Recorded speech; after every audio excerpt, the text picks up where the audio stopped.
Professor at the University of Hyderabad has kindly responded to our request to be a resource person to this seminar.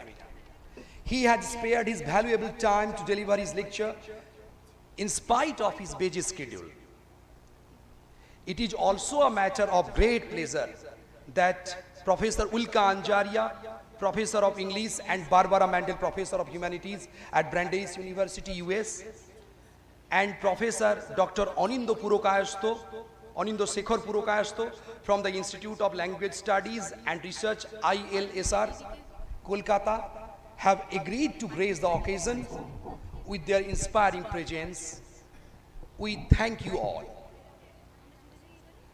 I request our teacher in charge, Professor Satyaranjan Ghosh, to please come up on the stage.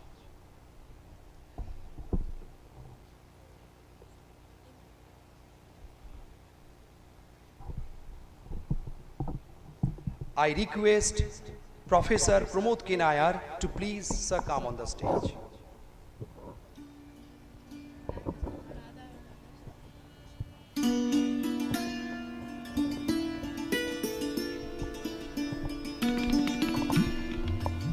I request Dr. Subroto Giri, Morning in Charge, Medinipur College, to please come up on the stage.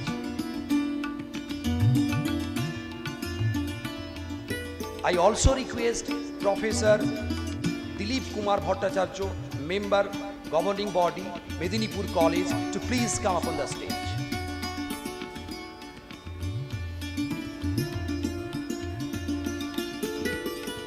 I request Dr. Tanushree Pal, Member Secretary, Academic Council, Medinipur College, to please come on the stage.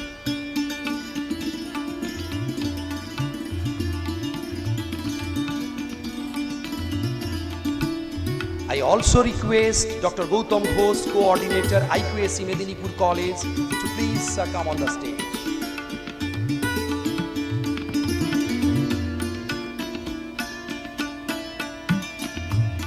I request Professor Rajendranath Dotto, Associate Professor of English, Medinipur College, to please come up on the stage.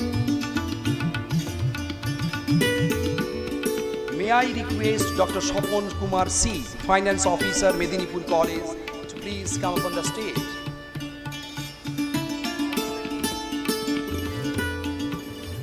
I request Dr. Monishri Mondal, Convener, Seminar Committee, Medinipur College, to please come up on the stage.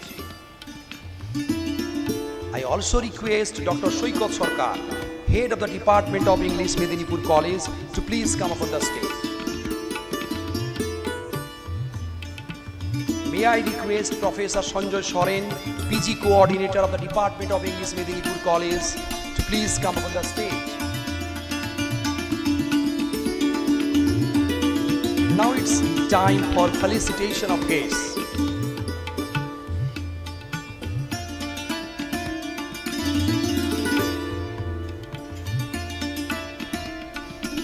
I request Dr. Parthopratim Maiti, Secretary, Teachers Council, Medinipur College, to please come up on the stage.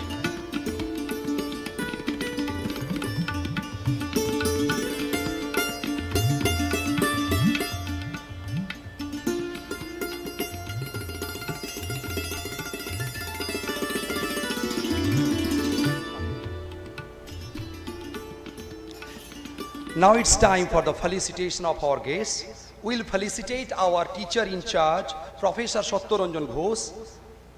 I request our dear professor, dear Dr. Tanmoy Kundu, to felicitate him with floral bouquet and uttorio.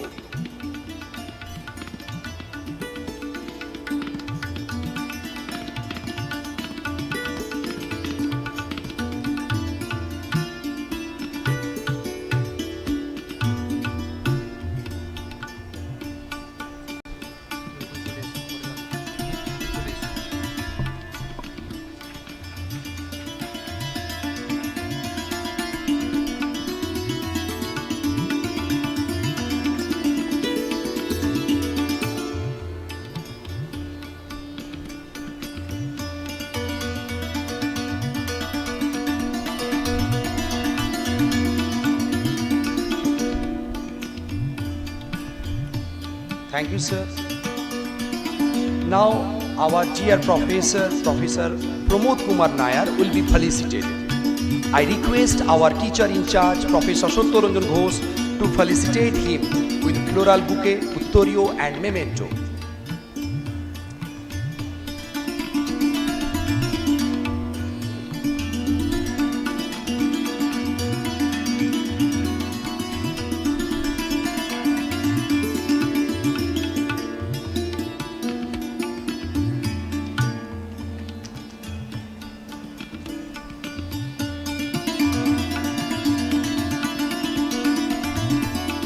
Thank you, sir. I request Dr. Tonu Sripal, Member Secretary, Academic Council, Medinipur College, to please come up on the stage.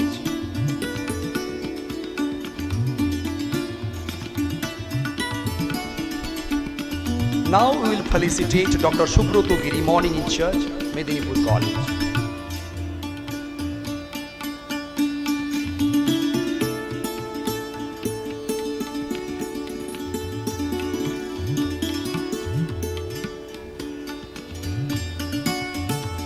Now we will felicitate Dr. Supratim Giri, Morning in Church, Medinipur College.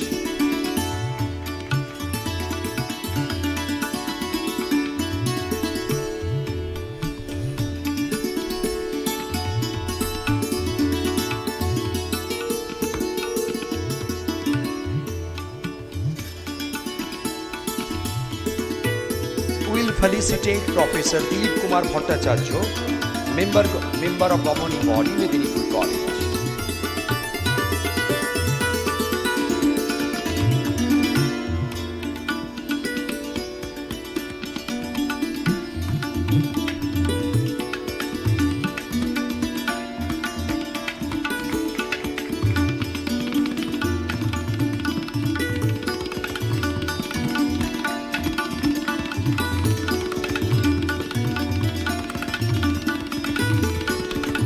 Thank you, sir.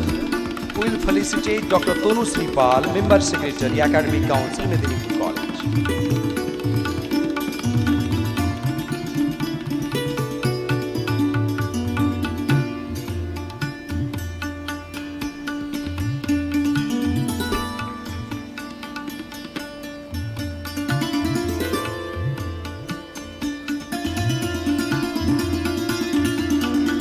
Thank you, Major. Now we will felicitate Dr. Gautam Ghosh, Coordinator, IQAC, Medinipur College.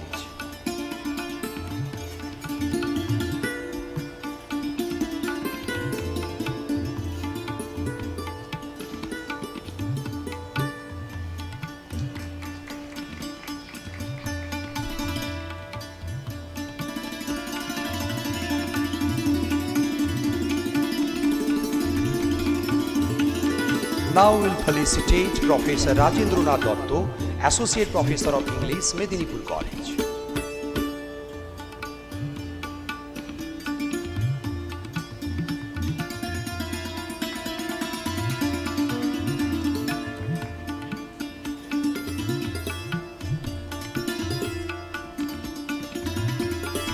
Thank you, sir. We will felicitate Dr. Shopan Kumar C, Finance Officer, Medinipur College.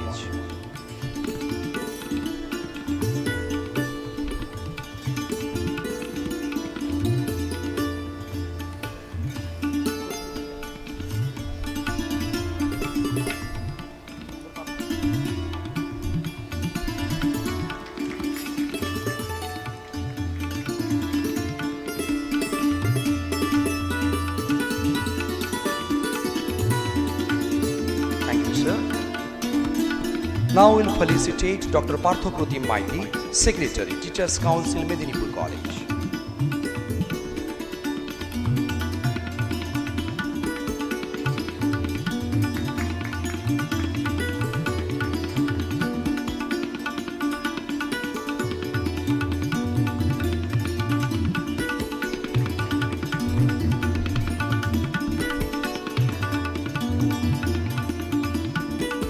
Thank you, sir. We will felicitate Dr. Shoikot Sarkar, Head of the Department of English, Medinipur College.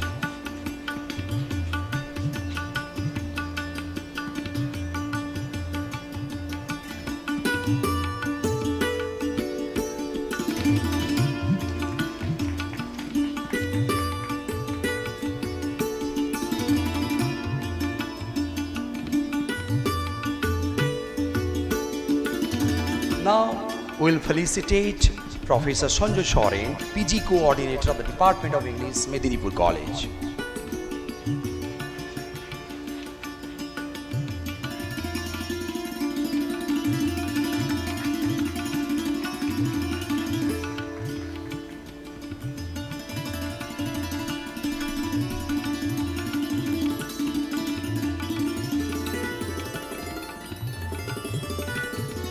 Thank you all.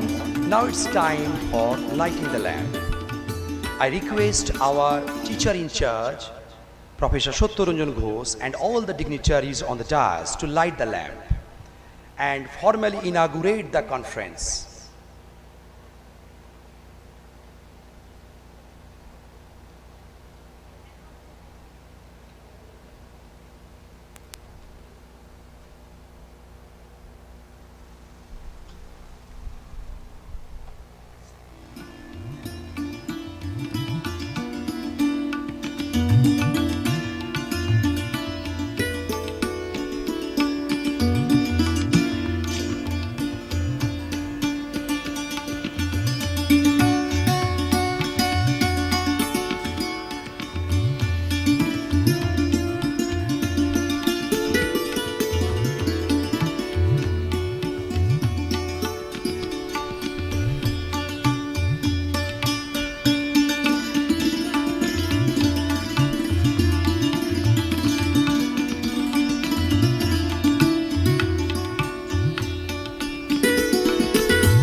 Thank you, sir.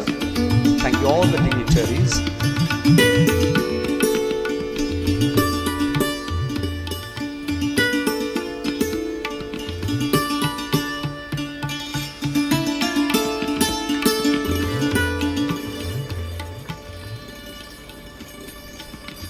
We all know that it has been raining continuously and there is a high downpour. So Professor Ulka Anjaria is not here in person, but she will be there in spirit.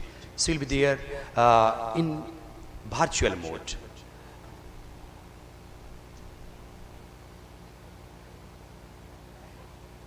Now it's time for inaugural song. Our students Nikita Chaudhuri, Sucharita Maiti, Raima Hawk, Ankita Das, Modhumita Adok, Silpi Nondi, Shantanu Gatait, Sohit Mondol and Orgodip Das. They will now present the inaugural song.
Thank you.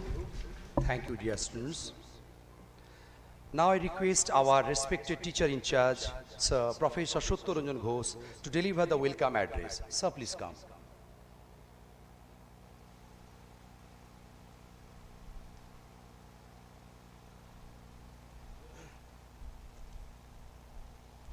Good morning, everyone. Namaskar.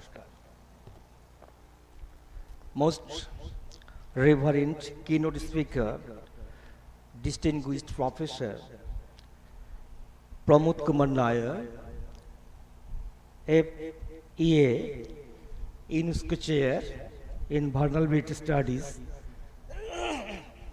Department of English, the University of Hyderabad. Distinguished resource persons, Professor Ulka Angeria, Professor of English, and Barbara Mandel, Professor Humanities, Brandeis University, USA, and Professor Aninita Shekhar Purokaisto, Institute of Language Studies and Research, ILSR, Kolkata, and Kazi Nazrul University, and 2005 Visiting Global South Fellow, Sierra ASSH University. Both will join us online. I cordially greet you all in the one-day international conference on vulnerability in South Asian literature, understanding the crisis and community, organized by the Department of English of MIDNAPORE College, Autonomous.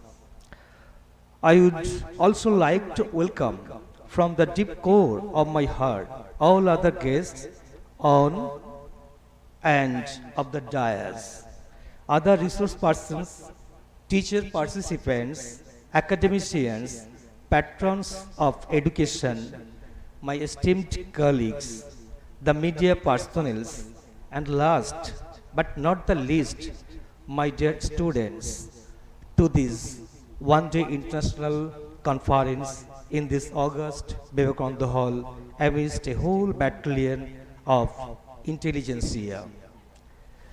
MIDNAPORE College, since its inception in the year 1873, has been catering to the needs of higher education true to the spirit of the content of the college logo, Jyotirmugoyo. That means towards light. The college has witnessed its long academic journey for more than 153 years, upholding the rooted legacy of teaching and research. It is a matter of pride to say that the college at present is imparting education in right earnest in 26 honors and 15 PG subjects, apart from diverse diploma and certificate courses with travel and tourism and BCA, apart from the research center both in science and humanities and social sciences. The institution has become a premier higher education hub not only in the state of West Bengal but also in the country at large. As mark of its academic excellence, the college had been conferred with autonomous status by UGC in 2014, which has been extended for the second stint up to 2030 for another 10 years. The college has also achieved CPE status in 2 phases. The special heritage status in 2015 is also a vindication to its peerless and potential academic strength. The college has been re-accredited by NAC in the 3rd cycle in 2017 and has claimed A+ with 3.60 CGPA. A fresh feather came to the crown of the college with commendable 42nd rank in NIRF 2025. It is my great pleasure to inform you all present here that Honorable Chief Minister of the State of West Bengal has been pleased to announce for the conversion of our college to a unitary university on the occasion of glorious 150th anniversary year, which is in process in government level. A host of sagacious teachers, proficient both in teaching and research, diligent and knowledge, ebullient students, committed non-teaching staff, rich alumni, immaculate infrastructure, uniquely furnished laboratories, covetable central library, coupled with newly established research center both in science and humanities, have proved positive in winning such a overwhelming success. The contribution of the college to the Indian freedom movement makes us really proud.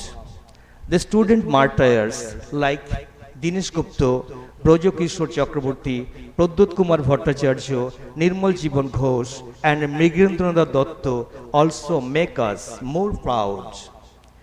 It is no exaggeration that the college has been considered as the breeding ground of martyrs. Needless to say, almost all departments vie with each other and ensure committed and diligent work to keep up the glory of the college, keeping in view the covetable academic heritage of the institution. Seminars, workshops, and special lectures have become a regular feature of the college, of which this one-day international conference is a testimony. I extend my sincere thanks to Honorable Keynote Speaker and other erudite resource persons for accepting our invitation to come over here to the college in a rural town against their busy schedules. I hope our participants will be highly benefited by the enterprising and lucid analysis by our distinguished resource persons on their concerned topics to the true spirit of the thrust area of this conference, and also by their acumen into their respective fields. The Department of English has an honored tradition of its own, and it is at present running both UG and PG with a team of young and energetic faculties who are giving their 100% in keeping with the heritage of this college with pristine academic glory. I hope that deliberations which will be made in this international conference through technical and parallel sessions will also be of great worth for all our participants, and these academic discussions will be a bonus to further research in the concerned field. Before I recoil and wind up, I would like to welcome one and all once again and cherish that the sweat and toil of the organizers and all my colleagues of Department English will fructify in a meaningful way. Thank you all once again. Namaskar. Thank you, sir. Thank you for your speech. We are eagerly waiting for the keynote address by Professor Pramod Kinaya. Before his speech, I would like to briefly acquaint you with the works and achievements of our eminent professor, Professor Pramod Kumar Nayar. Actually, Professor Pramod Kumar Nayar needs no introduction. He is an iconic figure in the global academia. Professor Nayar teaches at the University of Hyderabad, where he holds the UNESCO chair in vulnerability studies. He is also distinguished professor of liberal arts at the Indian Institute of Technology, Hyderabad. The title of Professor Nayar's talk today is Poetry and Ecological Care, reading for the planetary term. Sir, please come. Yeah.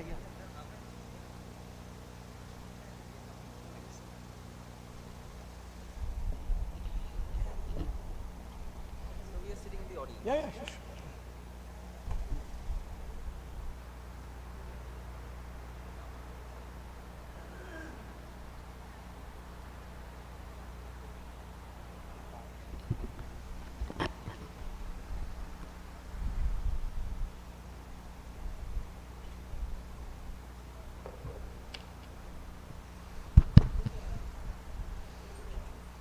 Thank you, Sagar.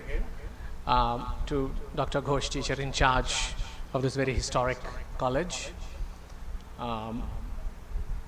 It's been wonderful to come here after several invitations from Sagar and Tanmoy, two people I have known for a long time, but also the opportunity to catch up with somebody whom I have not met for a long time, Deva Mitra, wherever she is in the audience. Yeah, there she is. So I look forward to meeting and interacting with several of you. A couple of young speakers I met from yesterday at dinner, and so on. When Sagar suggested that we do a conference on vulnerability, specifically to do with the literary expressions of it, I was in two minds. I'm usually in several minds. This time I was only in two minds, principally because I don't much like travel. And when people ask how I managed to write so much, my answer is I don't travel and I don't do conferences. That's how I write. People who go to many conferences don't write because they're only conferencing, they're not writing, you know, or they are seminaring and not writing, one of the two. But Sagar has been a rather persistent persuader, so here I am. When people speak about climate change, climate fiction, climate crisis, the focus is inevitably on fiction. Principally because most people now dislike poetry, especially those who are in the English departments who for some odd reason don't want to do poetry, either reading, writing or teaching. And the odd thing about it is, for a very long time, the reigning deity of literary departments has been poetry, and now we don't want it anymore. Principally because English teachers have become more lazy and they don't want to deal with the genre and the form because it's the most compressed use of language that you'll ever find. So what you do is you prefer to work with fiction rather than poetry. And because I don't like easy things, I work with poetry. As the poet W.B. Yeats would say, a fascination for things difficult. So my topic today is poetry and the planetary and, of course, the question of care. You've seen the abstract all today.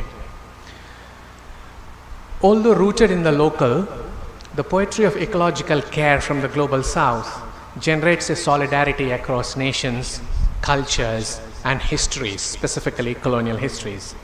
In that sense, this poetry and any reading of it is a reading for the planet. So I'm not looking at the poetry from the global south as exclusively post-colonial poetry, brown men and women writing poetry for brown men and women to read and for brown men and women to make careers out of it. I think of this poetry as a reading for the planet, for the simple reason that there's no local anymore. In any part of the world you go, including the deep Amazon, the weather has changed because of climate changes across the planet. What you think is an isolated phenomenon of flooding in Kolkata, as I'm hearing today, is not the result of only Kolkata's bad drainage systems. It's because of the changes in the weather across the world. There is no such thing as the local anymore. Every local is the planetary in the particular. There is no way you can separate the two. And the planetary is not only the circulation of KFC and Coke, it's also weather. You know, we live in the times of strange weather. More and more people calling for a decolonial approach to reading the canonical environmental poets, specifically the English romantics, have noted this shift that we are looking at the planetary in the particular. The poems are often extracted beyond and outside the contexts in which they are usually read in order to make them speak with an outside and beyond the immediate. In other words, for the planet. So reading post-colonial poetry of the environment means paying attention to flows, trajectories, and systems that go beyond national borders and human timescales, while at the same time attending to the interplay of these systemic relations through fine-grained analysis. The post-colonial poetry that I'm interested in embodies what has been termed a planetary turn. The planet as a living organism, as a shared ecology, and as an incrementally integrated system, both embracing and rechanneling the currents of modernity in the axial dimension in which writers and artists perceive themselves, their histories, and their aesthetic practices, as Amy Elias and Christian Morrow describe the planetary term, and this is what I am interested in. I want to focus particularly on the thematic of care for various reasons, and it's part of what I've been doing for some time now, and it stems from a very specific interest I've had for the last 12, 13 years, and that's the human rights and literature intersection, on which I've published work, including human rights and memoirs, human rights and fiction, and of course human rights and the graphic novel, which has been an abiding interest, although people tell me those who are reading comics after the age of 12 need help. Perhaps there is some truth to that. I mean, if you are reading comics, and I have colleagues who came in and looked at me and said, "What are you reading?" I said, "Batman." So that look on their face which said, "We pay you a salary for this, is it? To read Batman." So the very senior professor told me, "For leisure, is it?" He's trying to find merit in what I'm doing. I said, "No, this is work." So he said, "Batman?" I said, "Yes." "Are you serious?" I said, "We live in the time of the dark nights anyway." He didn't speak to me for 2 weeks, trying to recover post-traumatic stress disorder of seeing a colleague, a professor of English, spending a lot of time in his office reading Batman, more or less saying there's no hope for you, which is perhaps true, but frankly, who cares? My interest in care also stems from the fact that there is a concerted attempt in philosophy, the social sciences, but also in literary studies to look at concepts of care. This has to do with concepts of care for caring for the older. India is a rapidly graying population, as we know. Caring for the planet, caring for the non-human, varieties of care. It's not possible for me today to discuss a whole bunch of these related aspects. I want to touch upon how poetry of care emerges from the global south. Oftentimes, care requires that we just leave things alone, that you don't actively intervene. As Nizam Ezekiel put it in a very early poem called Lawn, as he says, "You create a lawn, the gentle art of leaving things alone," he says, "the gentle art of leaving things alone." That's also sometimes care.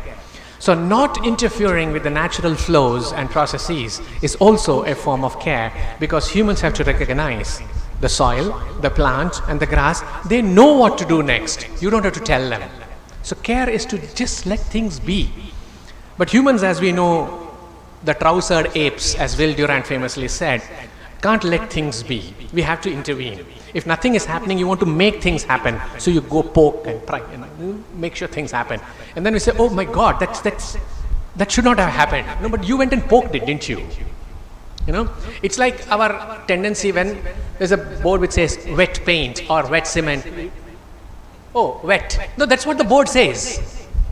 But even then you'll go touch it and say, "Oh, it's wet." Yeah, the board said wet paint, didn't it? And which part of it didn't you understand?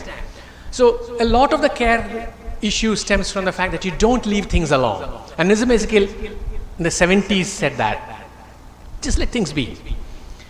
But there's another way of looking at care. And one of my favorite poets currently is the Native American author Linda Hogan, amazing writer. In her evocative poem, The Eyes of the Animals, maps the interspecies encounters with elephants, orangutans, mountain gorillas, infants, the tree frog, and others. And she looks at all of that and she says, and I quote, "When you see any of these, you know, all they want is to live, to survive, to care for their playful young, just as we do." So she starts by talking about other creatures, and let me quote again. "When you see any of these, you know, all they want is to live, to survive, to care for their playful young as we do. The just as we do draws the analogy of human care with animal care, establishing the two as equivalents, not equal but equivalent, similar but not identical.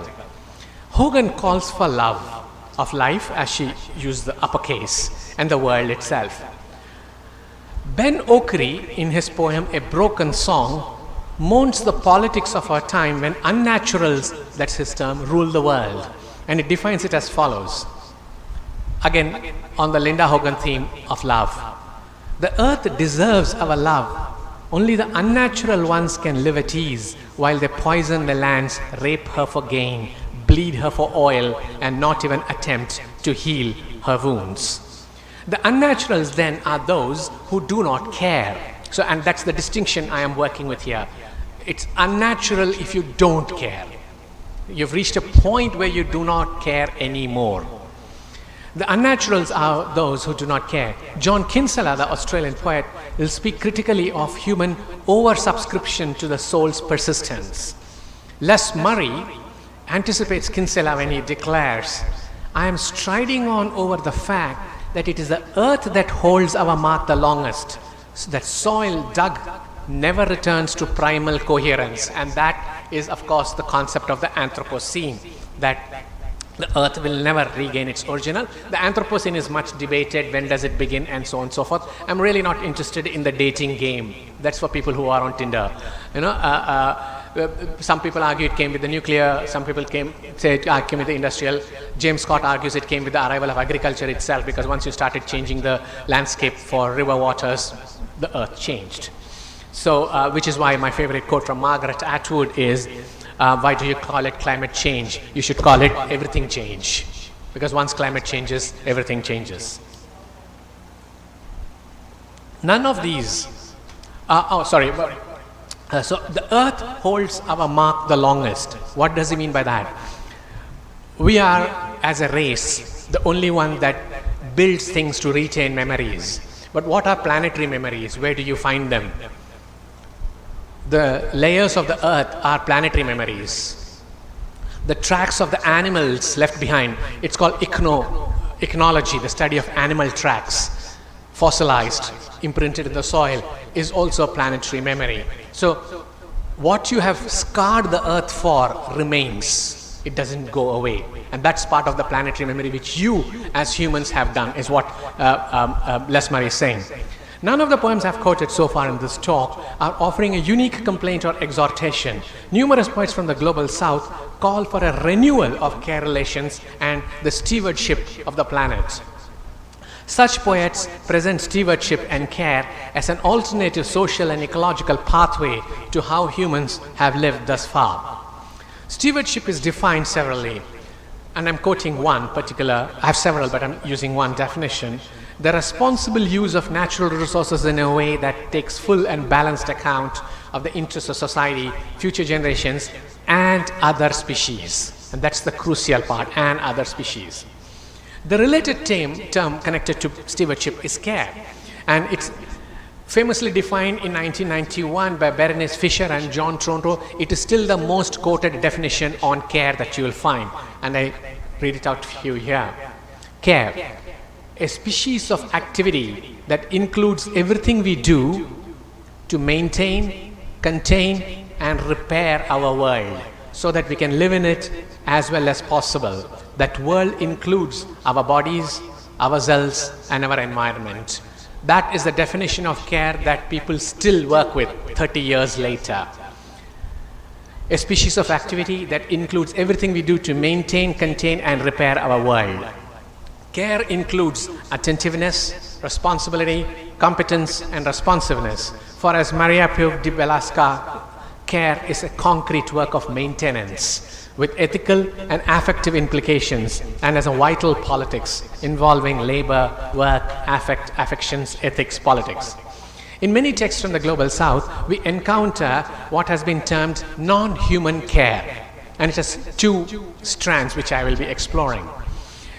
Non-human care must be taken to include not just care for the non-humans, but also care by the non-human. So I'm splitting into two, caring for the non-human, but also care by the non-humans. So we now know that we live in the age of non-human care. There are more carer robots being produced around the world than you can imagine, because as the population of the world grows older, there are not enough carers around, and this is being entrusted to robots, carer robots. Japan is the headquarters for all of this. So maggots, worms, the ocean are all involved, as the poet suggests, in caring for the planet. They engender and encode new epistemologies and understanding. Due attention should be paid, therefore, to the role of soil and its constituent elements, both living and non-living. The care, labor, and work of these elements and injunctions to humans to care for and with these non-human beings. Most of the poems reference the overexploitation of planetary resources so that we no longer are stewards of the planet.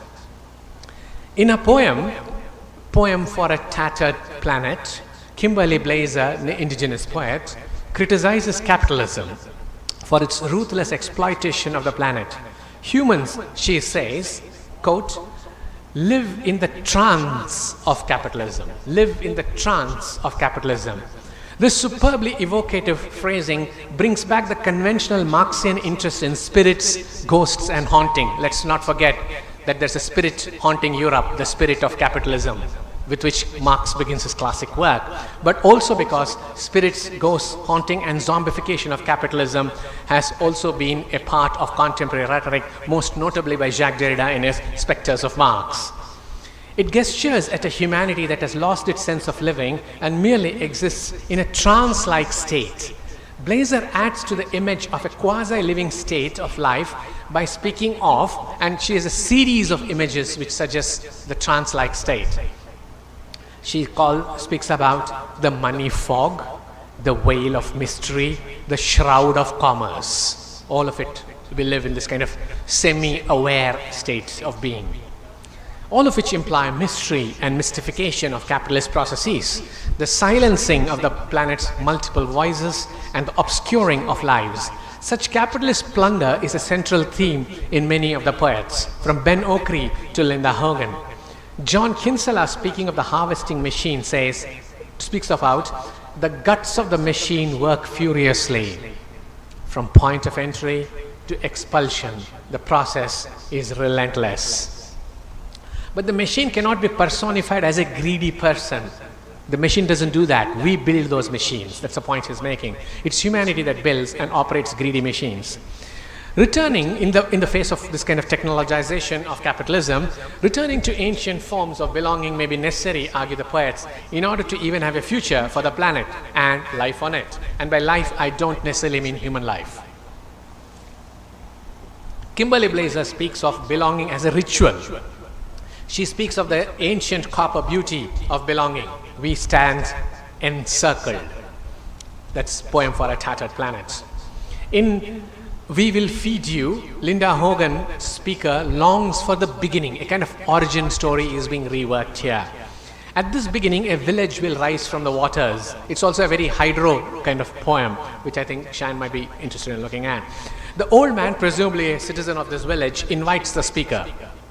And he says, we will feed you, we will care for you. You may step upon our land. You may step upon our land. The care of the person is linked to the right to step upon the land, implying a conjunction of place attachment and community solidarity, which Belakasa and others see as integral to the ethics of care and indeed care relations. So Hogan shows the invitation to step upon the land as a preliminary to stepping into a community of care. Communities of care including the humans, are not always engineered into existence nor sustained by humans. It's possible that there are other forms of life that enable care to happen. So, as I've indicated before, one of the key themes in the poetry of the Global South is the insistence on non-human agency and non-human care, by which I mean care relations and practices by the non-human as well. No? In Praise Song for Oceania, my other current favorite poet from Guam, Craig Santos Perez, describes the near infinite capacity of the ocean for renewal, birth, endurance, survival, remembrance, forgiveness, mercy, hope, etc. Perez praises the ocean for an intense work ethic. It says the ocean is always working, always working. No? And we do know, if the earth is made of 70% water, why is it not called Oceania? I mean, have you thought of the irony that 70% of the planet is water and we call it earth? We should have called it something else, clearly. No? Some problem with nomenclature, of course. No?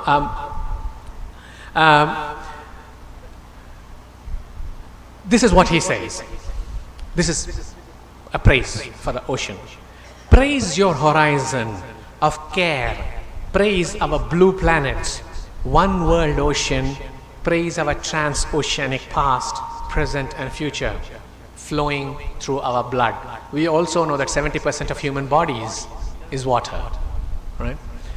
So the poem is a praise song to the ocean's care of the world, and the question implicit is, what happens if the ocean stops caring? What happens when the deeps rise? We do know there's a lot of underwater horror fiction built around this theme, right from Michael Crichton's Sphere, and before that Arthur C. Clarke, The Deep Range, and things like that. The Kraken Wakes, John Wyndham's classic novel, you know, and any number of Hollywood films about going into the deeps. But what happens, or what is likely to happen, if the ocean stops being oceanic? What if the ocean decides to rise? Right?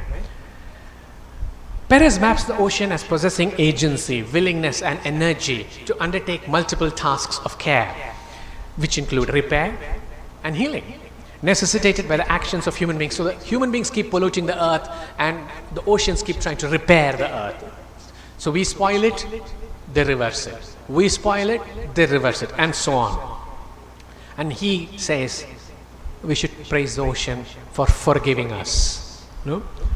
For its many trespasses, from slavery to deep sea drilling and pollution, of course. In Perez, the ocean is transformed into a compassionate, agential, and deeply caring, but occasionally angry creature. Your capacity to starve us like your corals are being starved and bleached, he says. Your capacity, that's the ocean's capacity, to starve us like your corals are being starved. So at some point, Perez goes back to the older argument made by the Romantics about nature striking back, that you have annoyed nature long and hard enough for it to now stake a claim. Earth's histories then are not terrell or terran histories, they are terraqueous histories. They are both terran and aqueous. All history is terraqueous history. And this is what Perez is pointing to. Earth's histories are made up of histories of the Oceania's care of the planet, our transoceanic past, as he calls it. As unnaturals rule the earth, the land shows the signs of that rule. So I'm now moving from ocean to land. Africa, says Ben Okri, was once full of proud trees, and now it's full of grim deserts. The earth, he says, has been defiled. Okri concludes by saying, we live in an unnatural age. I mean, this is what we have done. In such an age, we have lost, collectively, the meaning of the planet. Kimberly Blazer argues that the shroud of commerce shrouds meaning. You know? And we do know a much more at-home poet writing, white as a feather, white as a shroud, we weave a dead man's funeral shroud, right? White as a feather, white as a cloud, sorry. And the only sound you hear is the primordial and ancient one if you listen to the oceans. So the focus is being moved away from human activity and the assault on our senses to the sound of the oceans, which we know is a kind of addictive calling, right? I mean, people who love the ocean will sit for hours staring at the ocean because the ocean calls to us. And it's not accidental that Freud spoke about the oceanic feeling, that the ocean draws us, it mesmerizes us. And that, says Kimberly Blazer, is something you need to keep in mind, that the ocean calls us because we came from the ocean, right? And she says, the lost echo of the lost echo of human greed repeating itself, repeating. So it's a meta-narrative comment that no matter how many times we think about it, we remain greedy. So the planet's sounds and shapes, processes and meanings have been buried under the sounds of human activity and greed, and therefore unnatural sounds. So it's a very sensorial kind of poem. Humans, they say, do not listen carefully. And this is from the Pacific Islander poet Ophelia Zepeda. And her poems are full of flooding. Plants and trees have been ripped up.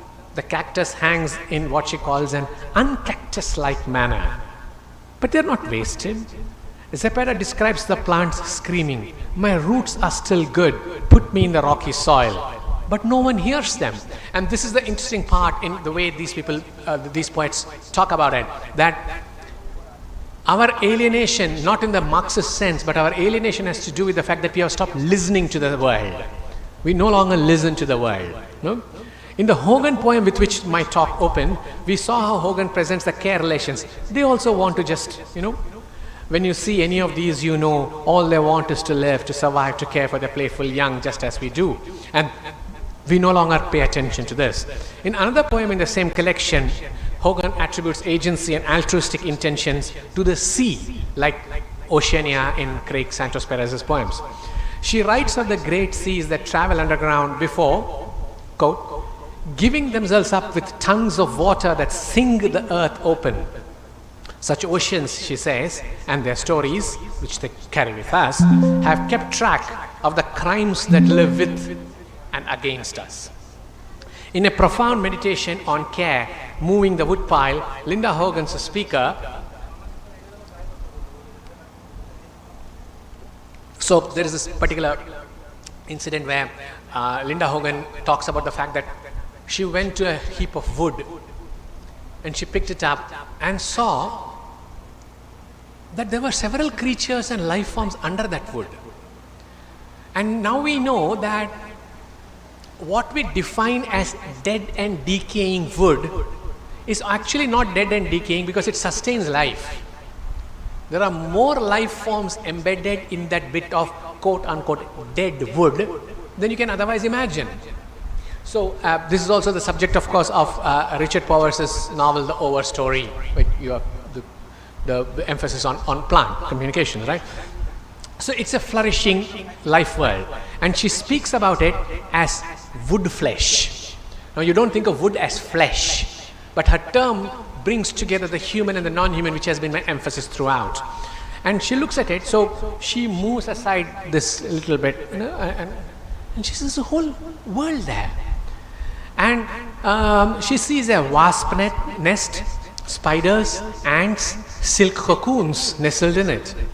The wood flesh, she says, has worm-carved lines. You remember what I said about animal tracks in the planet, which constitute planetary memory. Creatures have gone by millennia ago. We don't have dinosaur tracks, so to speak, but that's the only thing we are not guilty of, because we were not around to kill the dinosaurs. So that's one species we did not exterminate on our own. And everything else we have managed. And we did a good job also. I mean, we have not left with a trace of them. Dinosaurs we can't take blame on. Why do you think we are obsessed with dinosaurs? It's an attempt at a redemption narrative. It's the one thing you cannot blame yourself for.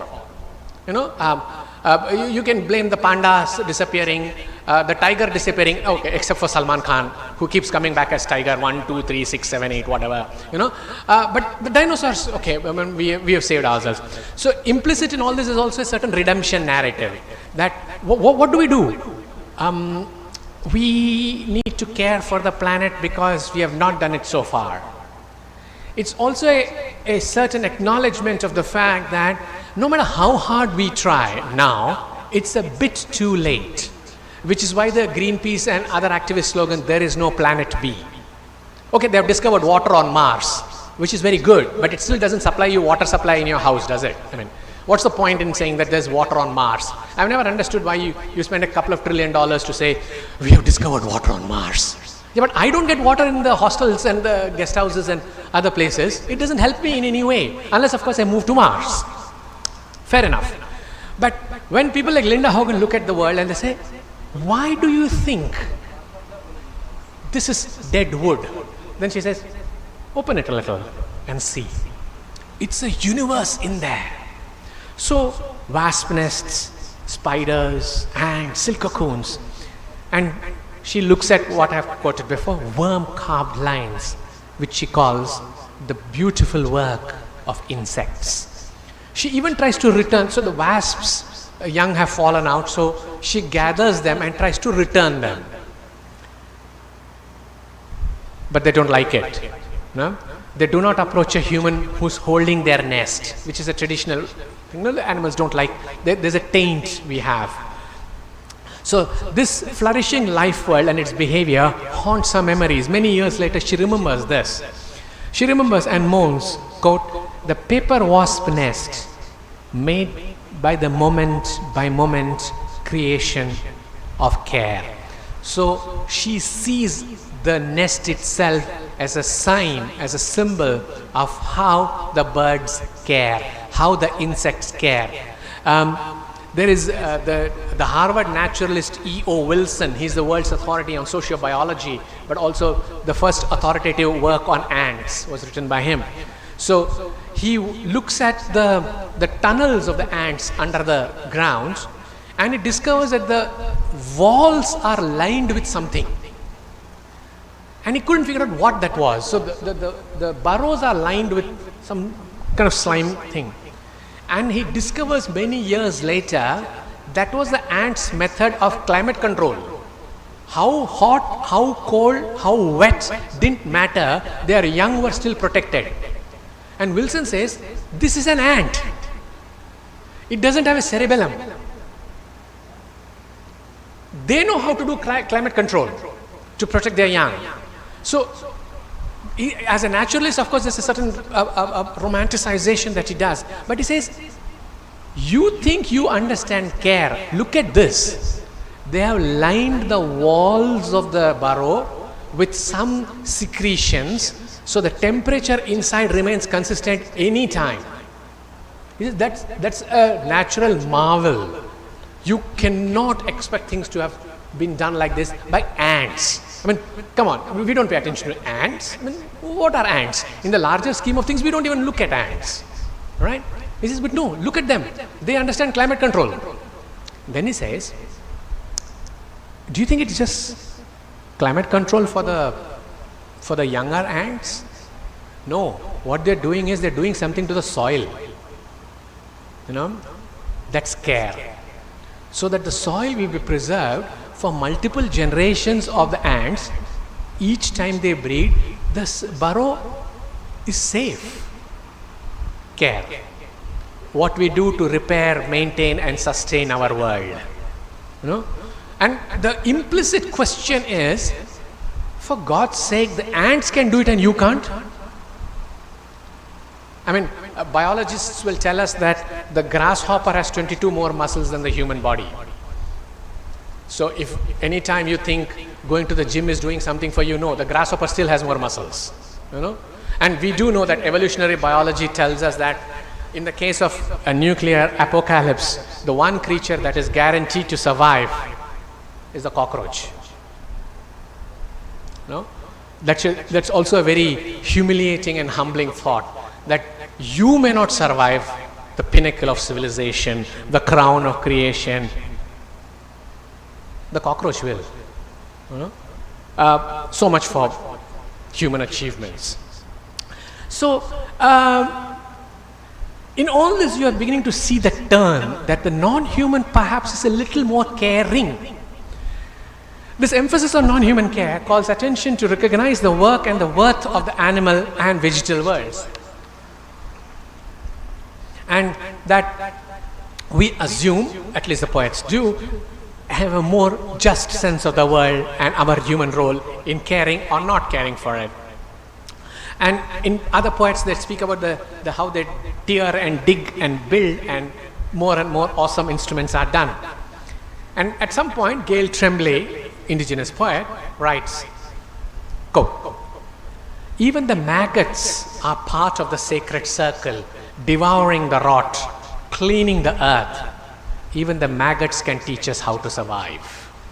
It's a very didactic kind of poem, and I'm not very fond of didactic poems, but there's no other way in which you can communicate an environmental message. So there are two ways of getting people to understand the crisis we are in. Scare the hell out of people, which will be the Hollywood eco-horror thriller. Tomorrow the world will end.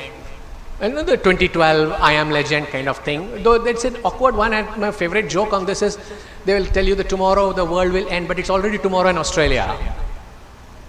And the world has not ended. People have gone and attended conferences like these. And the world continues. So there's a problem with the temporal dimensions of it. So you can scare people, or you can tell them that it's happening. But in what way do you communicate? So look at what she's saying. Maggots clean the earth. Even the maggots can teach us to survive. We are like what? Much more evolved than the maggots? But we might want to learn from the maggots how to survive. These lines, I suggest, offer an ethics of care. Humans need to first understand and then demonstrate attention. Remember, I spoke about listening. We don't listen to those non-human actors who cannot and do not necessarily enunciate, at least not in the languages we know. Even the maggots, the phrase occurs twice here, emphasizing the location in hierarchies of belonging. There's a neat swerve towards an entirely different epistemology. The humans may have to pick up survivor knowledge from creatures that we have dismissed before. The cycle of life, reproduction, death included, is sustained due to non-human care, for even when dying, the plant ensures continuity, which is the message that you see in Richard Powers's The Overstory and Linda Hogan's poems, that the dead tree is not dead, it sustains life. What sustains the planet? And think about the fact that what we used in our, when coming here in the morning, fuel, right, is actually fossil fuel. They come from trees that were on the earth 450 million years ago. It took 450 million years for those trees to decay and become petroleum. It took us 400 years to finish the stocks. Just think about it. 450 million years. Mankind appeared 150 million years ago. The earth is 4.5 billion years old. Right? I'm sorry, this is not a lecture on evolutionary biology, though it's one of my interests. The point I'm making is the trees that now constitute petroleum, which we pour into our vehicles, come from trees 450 million years old. That every time you pour things into your motors, into your engines, what you're doing is participating in an act of planetary memory. That's where it comes from. That's why they're called fossil fuels. So the cycle of food, reproduction, death included is sustained due to non-human care. And the question of caring for, say, plants or animals is also learning how to survive in minimal conditions. And you will know this from the fact that in most of the apocalyptic novels, the survivors have to manage to learn and live in minimal conditions. Back to the earth, no electricity, no fuel, go back to earth. There is a potent message in that. It's something I've argued elsewhere as the climate Bildungsroman. Learning again, you start afresh, you integrate with the earth. So what do you have to do with this? Oh, the tool doesn't work. Okay, there's no electricity. You go back to agriculture. You dig with the first tools you possess. Right? The digital was not always digital. These are digits. In biological terms, these are called digits. So this is the old form of the digital for the younger people here. You start afresh. But you know electricity. Okay, so you dig a well. You start afresh. The climate Bildungsroman is about learning, about growth, about development, but learning from your own histories. So how do you plant things in this soil? How do you make it grow? Strewn in dry soil, in the wetter soil, clasped by green weed and breathing down hard, having truck with nematodes, as one poet puts it. You understand, the plants require the earthworms. The earthworms sustain them, these sustain those. Multi-species communities. The bones and offcuts do not breathe. It's the weed and the nematodes that breathe. But people like John Kinsella are interested in the mixture of the organic and the inorganic, the living and the non-living. To give you one small example here,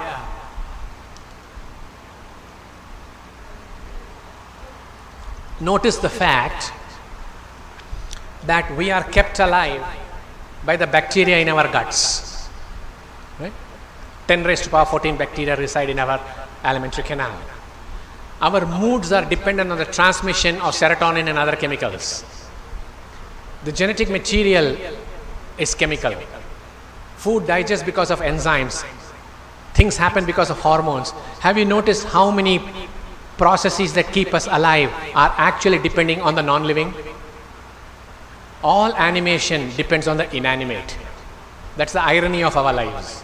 You know, oh, we are alive. No, you are alive because a bunch of chemicals work together, and chemicals are by definition non-living. All life depends on the non-living. That's also a humbling thought, like the fact that the cockroach will survive. In all of these, you discover this emphasis on the soil. Oh, what is that? Soil. Not something we have paid attention to. And then they tell you, you know how you get food? Do you understand how this operates? It's because of the chemicals in the soil, the alkaline nature of the soil, and the worms. So the organic and the organic, the living and the non-living. That conspiracy, and I'm using the word in the very old-fashioned sense of conspire. Conspire is to breathe together. You breathe together. That's how the planet breathes. We breathe with the other creatures. That's how respiration happens. In John Kinsella's Digging, the speaker is trying to plant in the space around some trees, and he turns over and battles the hard soil. And then he says, this is very tiring. I'm not quoting all the lines. And then he discovers that at some point his digging is made easy because the ants have tunneled through the soil. And he says, a vein through which white ants migrate to their next meal, each tree with a grey dead heart to take community lock, stock and barrel. The digger is curious to know how the queen ant navigates through this labyrinthine area, and he speaks and he wonders, do the ants taste and see if the cellular intrusion is living or dead?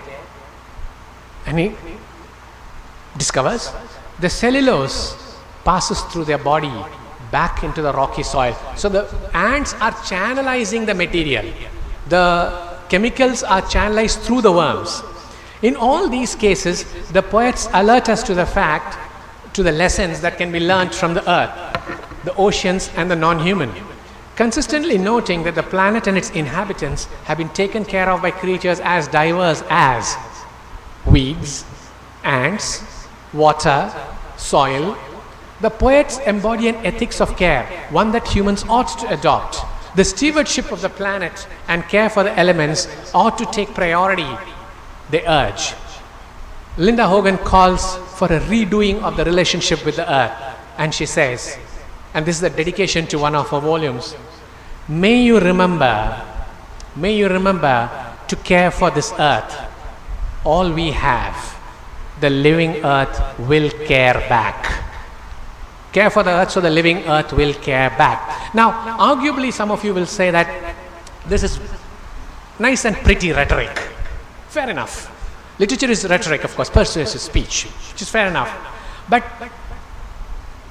even working definitions of care are matters of understanding, recognizing degrees and kinds of vulnerability, and carry a certain ethical import so that the debates can begin.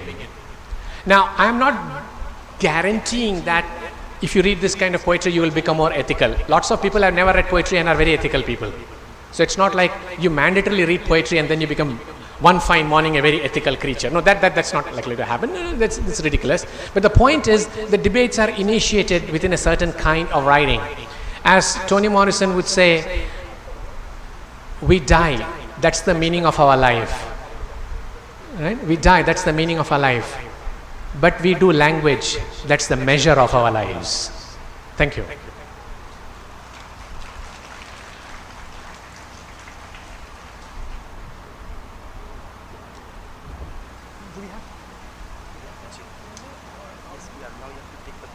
Yeah, so I'll stand here. Sure. Yeah, sure.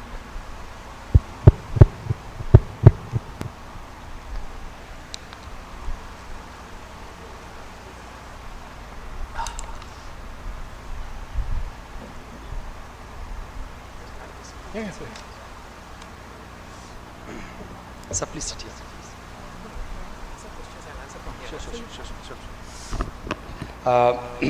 Thank you, Professor Nair, for such an insightful and engaging lecture. I am certain that it will help us all to navigate the aims and the thematic concerns of this international conference. In his talk, Professor Nair addresses the poetry of ecological care from the global south that generates a solidarity across nations, cultures, and histories. In that sense, the poetry and reading of it is a reading for the planet. He adopts Jennifer Wengel's phrase with an inflection on for. In text from the global south, we encounter what Amelia Di Falco has termed non-human care. Sure. A dynamic model of care that addresses all creatures, human and more than, as mutually constituting, vulnerable, embodied and embedded beings. Professor Nair's talk focuses on poetry of ecological care, including within its remit Linda Hogan, Ben Okri, Kimberly Bleischer and others. It argues that such poetry calls for humans to first understand and then demonstrate attention to those non-human actors who cannot and do not enunciate their stakes in the ecosystem and relations in the ecosystem. Thank you, Professor Nair, for such an erudite lecture. Now it's time for the question answer. If you have any question, please ask Professor Nair.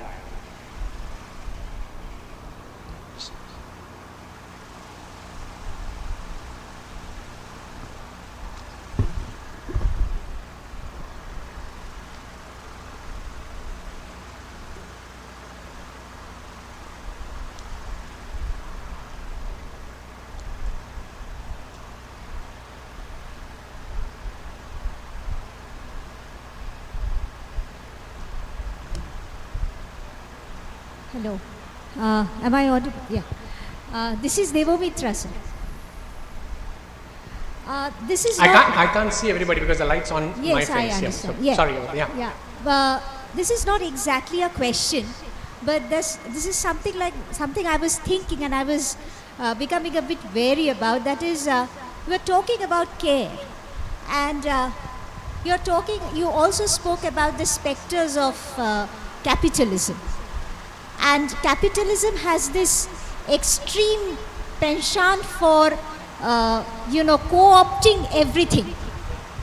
So now that care is coming up as a business proposition, and Corporate social responsibility. corporate social responsibility, and elderly care is becoming a sort of also something that the state engages in, not for the reason of care, but for a lot of other reasons. So the question is, can we really save the ethical aspect of care that you are speaking about? How can we save that? It's difficult. That's why Imre Zaman speaks of philanthropo-capitalism. That the persons now most interested in saving the earth are Bill Gates and others who were responsible for creating the mess in the first place. But we also acknowledge that without a vast amount of capital, things cannot move. The second part to what you're saying, very interesting and pertinent point, is you also cannot do without science, which is also responsible for the mess we are in. So when you think, and the novelist Kim Stanley Robinson speaks about this, that there's a very close nexus between science on one side, capitalism on the other, coming together in a philanthropic effort to save the planet. And he says, is it not ironic and even tragically ironic that the two principal domains of human practices responsible for the mess we are in have now decided that they need to save the planet? So I am not so sure that it is even possible, like you are saying, to extricate the ethics of it minus the capital. But I am not worrying too much about it, because strategically speaking, without either science or capitalism, care cannot proceed. So even if you are, for example, thinking in terms of green chemistry, I have friends who do green chemistry. There's a journal by that name. The investment in the laboratories that do green chemistry is enormous. As in, you are looking at millions of dollars into laboratories that will then generate green chemical compounds. So that's tragically ironic. So I think of it as a kind of strategic ethicism where you have to work with the devil.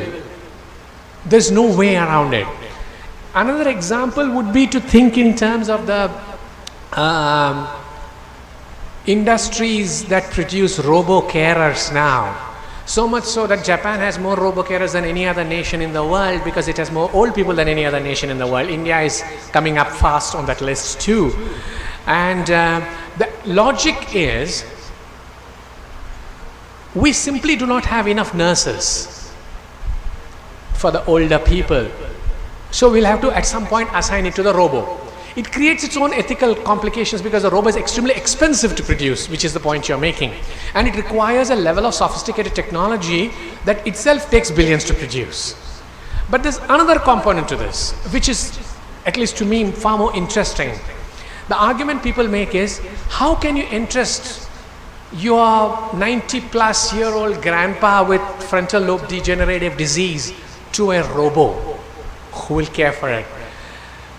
The journal Nursing Enquiry from Wiley Blackwell has a series of articles on robo-carers and ethics. You will also see it manifest in a smaller way in Ishigiro's Clara and the Sun, the robo as companion. And the response the robo technicians give is, nobody can care for another human 24/7 with the same level of commitment and mood. The robo does not lose its temper. The robo is consistent. The robo never forgets giving medication. What's your problem? Now, you run into a certain ethical problem because you say, the old people think of them as real beings and they have enter into a certain affective relationship with this. The point is, so what's wrong with that? At least they're doing the care business very well. Now, which is why I'm using the term care business. Because then you say, no, but that's a machine. You can't really do that. Well, who else will is the question.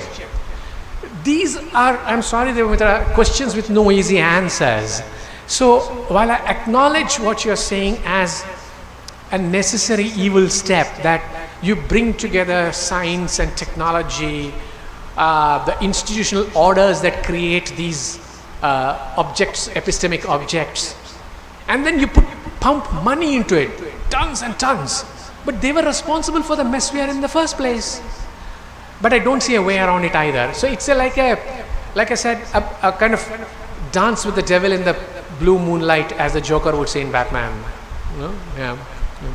I think with the creature. What do you do? Thank you. Thank you. Thank you.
Okay, sir. Yeah.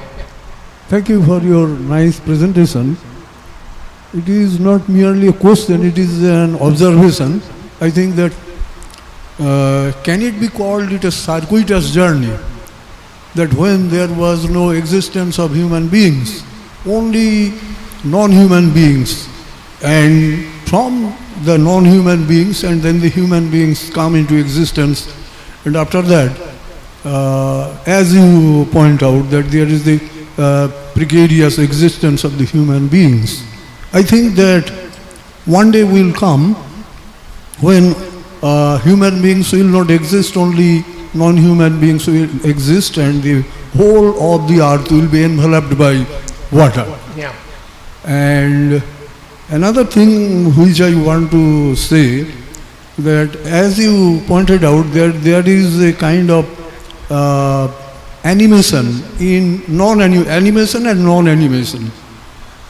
Can it be reconciled? If animation and non-animation can be reconciled, and if we are guided by ethics and morality, can we create something new to make our planet more durable? This I want. Yeah. The point about the journey, sir, is very well taken.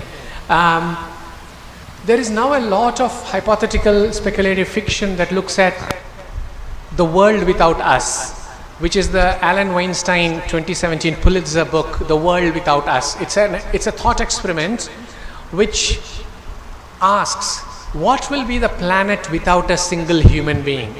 What will be left of us? You know, the edifices, the large infrastructures. And we do know that places like Stonehenge do remind you of a million-year-old civilization, a 50,000-year-old civilization, or whatever you want to call it. I'm not particularly interested in the politics of ancestry, which is something that is always disquieting as well. But the point is that this journey can also be mapped in a slightly different way, not just the end of man, as you pointed out. And that is, why do we assume that the future humans will look anything like us? A lot of speculative fiction, starting with Octavia Butler's Xenogenesis trilogy in the 80s and 90s, asks this question that tomorrow, what if the humans mate with alien species and a new form emerges? Why do we assume? And if you think of Hollywood horror staple, it is that, isn't it? Aliens coming and wanting humans. Okay, they only want white people in America. Have you noticed that no alien wants to come and kidnap Indians? They don't even want our techies. You know, they only come to America and want to kidnap white people, white men and white women, but they have to be white. They don't want anybody else. Even the aliens are racist here. Well, fascinating, isn't it? But that's neither here nor there. But the point is that Hollywood has for a very long time wondered, what if the aliens actually desire us? It starts with Alien, the film, Sigourney Weaver's classic, right? About aliens. And even today, you see that trope running.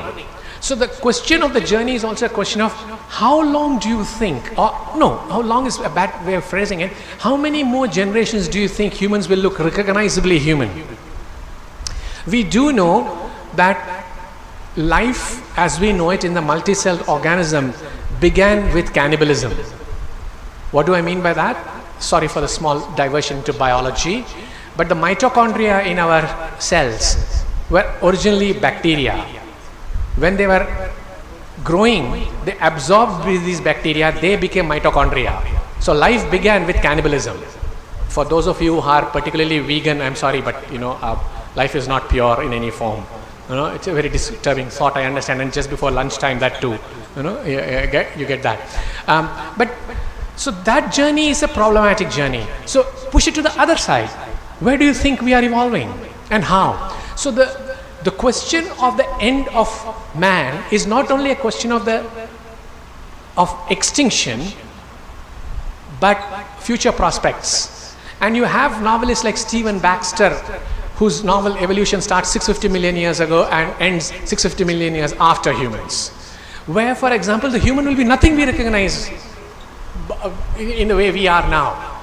It absolutely may not resemble anything we recognize now, which means to say that the future of human evolution itself is a precarious journey whose contours we don't know. So that is more or less clear. But the hypothetical case is of when no human survives. That is, I think, a very different one. The second part of your question, sir, about ethics, yes. As I said in reply to Devamitra's brilliant question also, is that it tempers what we are doing. There is a concerted movement to engage in what is called low trophic lifestyles, low consumption lifestyles. You use minimal, everything minimal. How much food do you need to survive? You will not eat more than that. How many pairs of clothing, vehicles, whatever it is. Low trophic consumption is an ethical lifestyle practice being, but of course it requires the first world to do that. I mean, only when you have plenty can you give up. When you are living on subsistence cultures, you are not thinking of giving up because you don't have any to give up. So that's also inequitable and so on and so forth. So I do think it's, like I said, it's strategic. Its consequences we don't yet know. Thank you.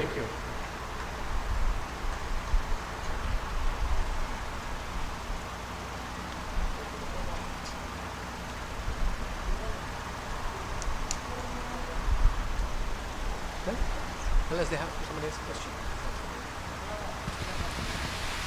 Hello, sir. I'm Shumana Ghosh. Sorry, My name is Shumana Ghosh. yeah, okay. Sir, my question is, if we breathe with the trees and carry within us the labor of bacteria and unseen organisms, can we still speak of care as an act of will? Or must we redefine it as a ceaseless entanglement where living and non-living weave each other into being? Contemporary philosophy argues that even the non-living have agential actions that they can perform. That the movement of the tectonic plates, the ocean currents are agential. I'm a little ambiguous about it because we do know that animals also have responses. But animals react and not respond. There's a difference between the two, qualitatively speaking. So I'm being festooned with decorations. Have you noticed? Yeah. Agential, willpower. Yeah. Sagir's method of showing care. All these things come and follow me. Yeah. But the point is that we have destroyed with will. Can we not care with will? So while I endorse what you're saying about human, non-human and things like that, my question largely is there an agential act of care that is impossible, that's beyond us? And much of this poetry, I think, implies that. The other part is also, for me, interesting, non-human care, which is the non-humans caring for. And the recognition that, excuse me, it's not just the humans who care, these do too. So I would accord it a little bit of mileage and agency that they do it. They might do it out of reaction, not response. But in the landscapes of fear that we come to occupy, they do have a role. So I would think of it as agential. I don't know whether I want to call it will. The question of will has theological connotations, and as far as possible, I stay on the opposite side when the questions of theology and the spiritual come into play. It's not a domain I want to step into. Then as it is, I have enough arguments with people. Now I have to argue with priests as well. It's not a class I particularly like. But that's, by the way, a very crucial question. Yeah.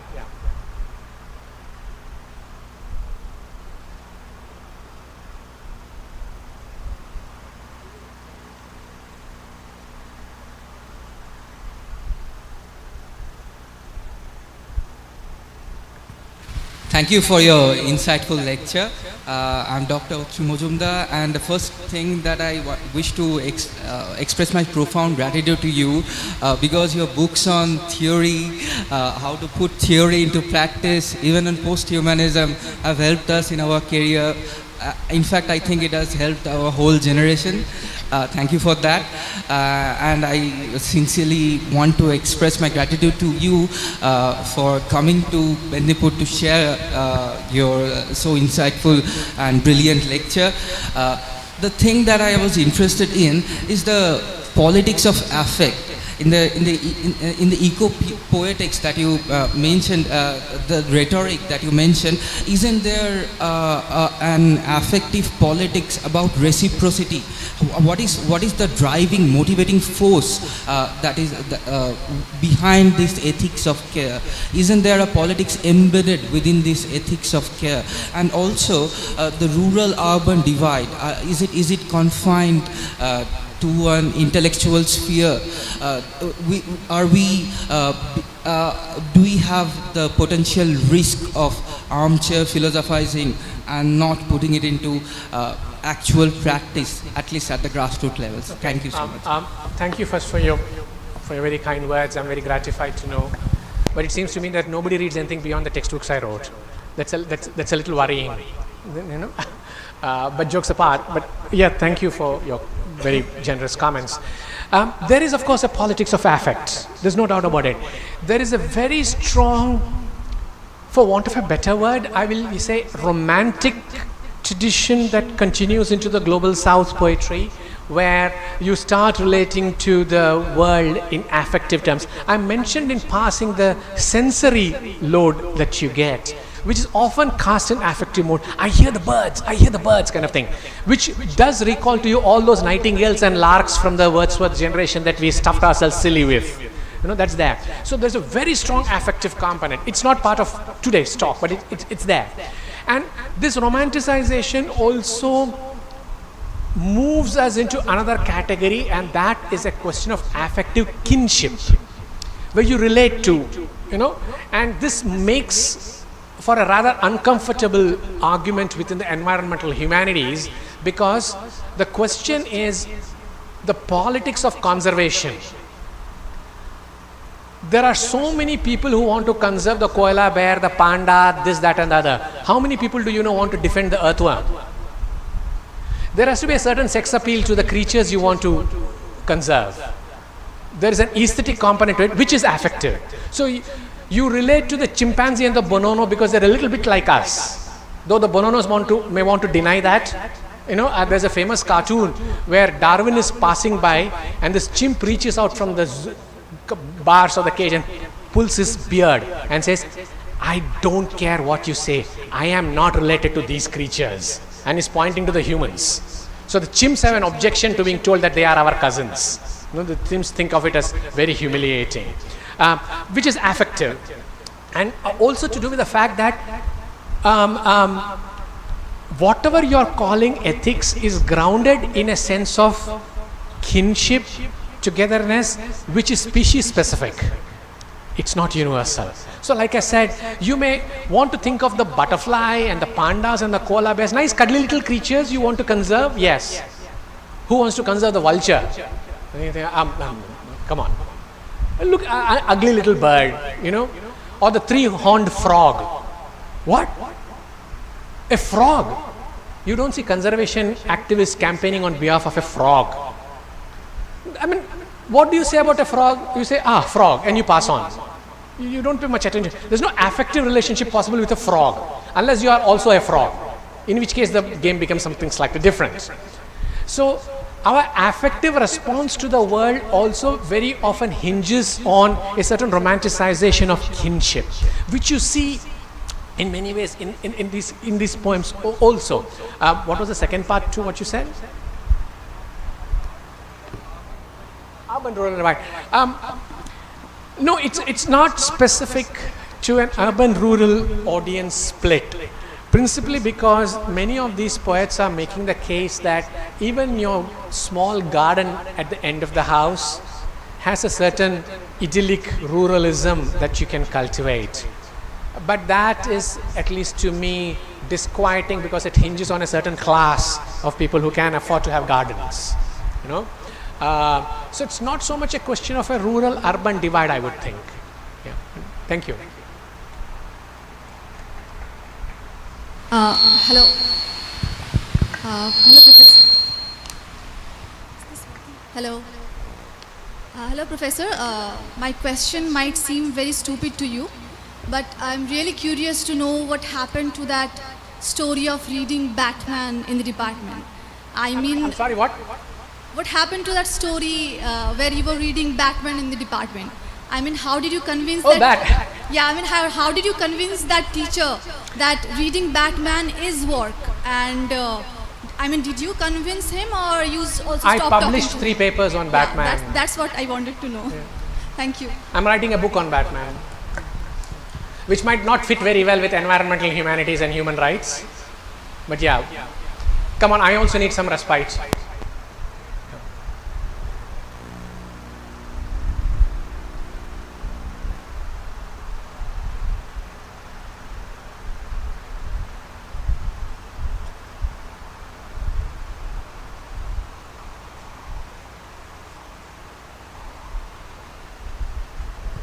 Thank you, sir, for enlightening us with such a thought-provoking lecture. You were talking about, the day dudes, right, where different sort of life takes place. So, in that case, my question to you would be, considering the unique ecosystem which is found in caves, like Hang Son Doong in Vietnam. So, which supports a sort of a very, distinct biodiversity. So, how can this vulnerability studies be applied, to preserve and protect such sort of vulnerable as well as, isolated, fragile sort of environments from external threats, like tourism or even the climate change. Or even? Climate change. Thank you. Yeah, the point is also that there are blue humanities scholars like Cecilia Asberg who are looking at coral reefs. And the point is the coral reef structure is central to oceanic health, which we are not taking cognizance of, because once those begin to change, the oceans will change, and they are changing. So my first response would be, there's a lot of active Save the Ocean campaigns being run.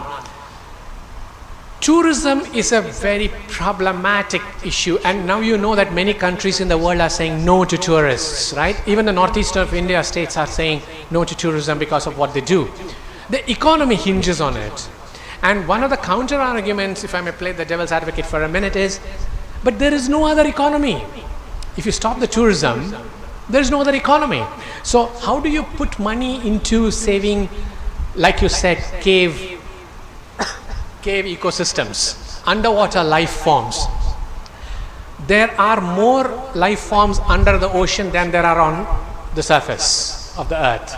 It's a biological fact. We know almost nothing about life under the ocean. But how do they affect us? There is a novel by, I forget, Schwartz. It's called The Swarm.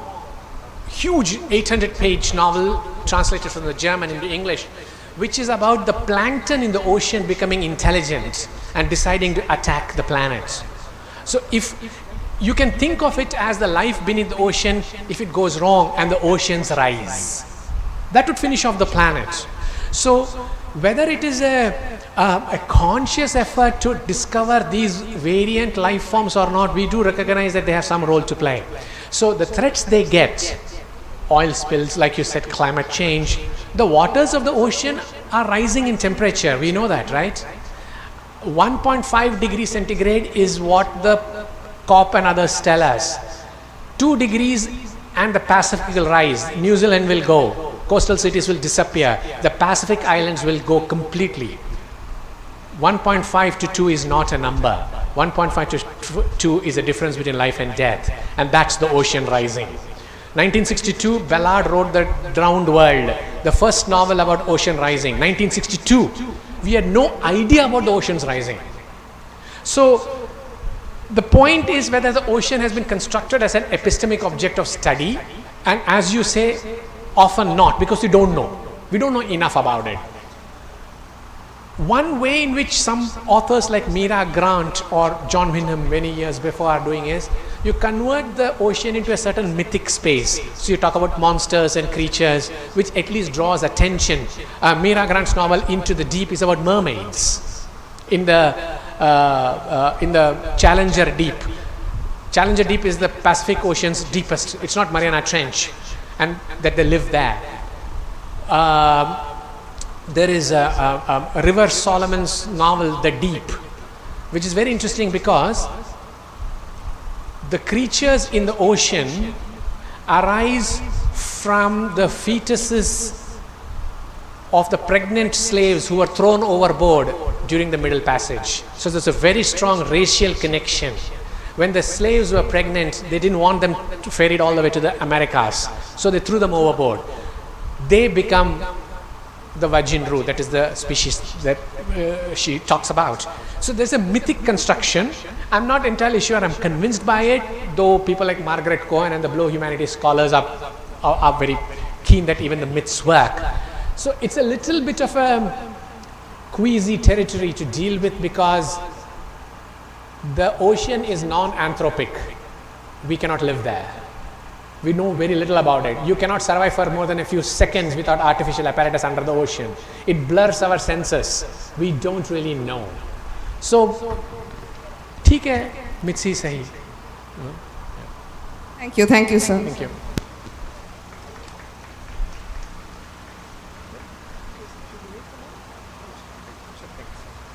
Sir.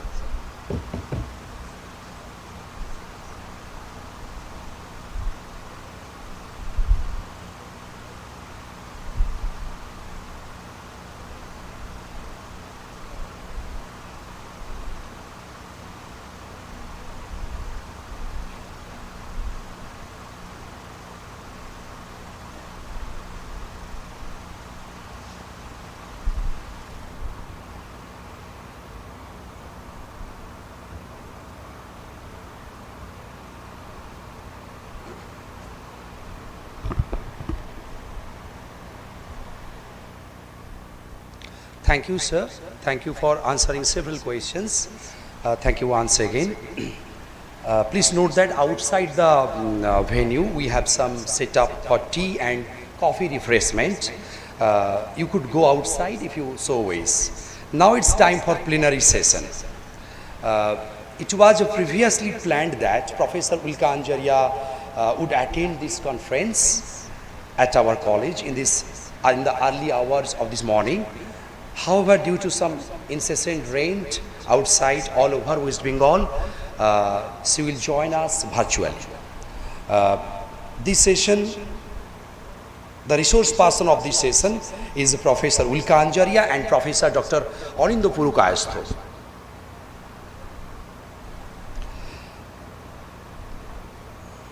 And another thing is that Professor Dr. Anindo Purukayastho is not in our physical presence at this moment. His mother is gravely unwell. He remains by his mother's side consistently to provide her some care and support. Professor Dr. Anindo Purukayastho will be participating with us virtually during his this pivotal moment, and we express our profound gratitude for this thoughtful gesture of Professor Anindo Purukayastho. So in this session we will listen to two important lectures and it will be followed by question answer.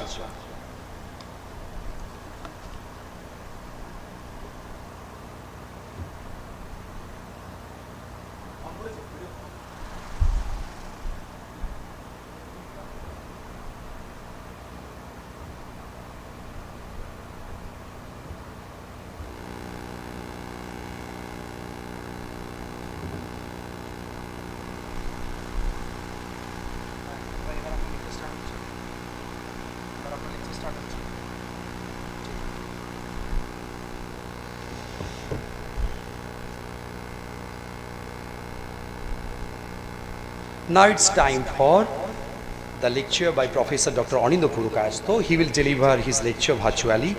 Before going his lecture, I would like to introduce him to you. Professor Dr. Anindo Purukayastho, currently with the Institute of Language Studies and Research, ILSR, Kolkata, has been Professor of English at Kazi Nazrul University, West Bengal.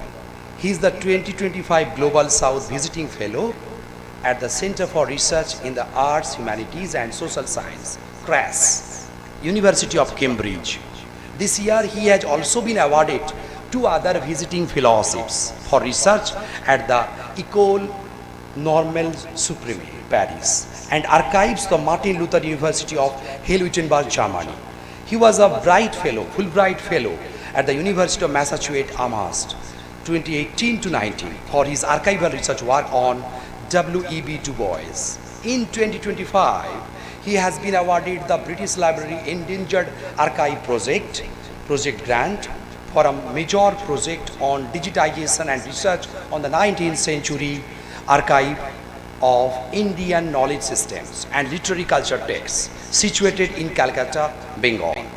He held visiting fellowships, professorship and fellowships positions 2023 at the Levin Space Research Institute, Frankfurt, and Goethe University, Frankfurt, 2022. His jointly authored new book, Beyond Subaltern Studies, is forthcoming from Bloomsbury Academy. He was the Charles Wallace India Trust Translation Fellow 2021 at the British Centre for Literary Translation, University of East Anglia, UK. His research focuses on critical theory, vernacular literary traditions, public humanities, decoloniality studies, and Anthropocene. He is interested in the fields of engaged literature and cultural politics. His previous edited and authored books have been published by Edinburgh University Press, ILSR Press, Palgrave Macmillan, and Routledge. He co-edits Kairos, a journal of critical symposium, and is one of the founding members of the Post-Colonial Studies Association of the Global South, PSAGS. The title of Professor Dr. Anindya Purokayasto's talk is Literature and Pushback Precarity, Migrant Workers, Collective Coercion, and International Vulnerability. I wholeheartedly welcome virtually Professor Dr. Anindya Purokayasto.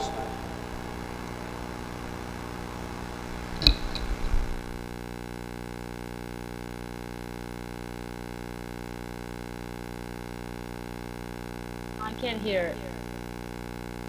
Yes, hear your voice, but you were talking about. We have to go. Thank you. So is it for Nick Sage or is it for Professor?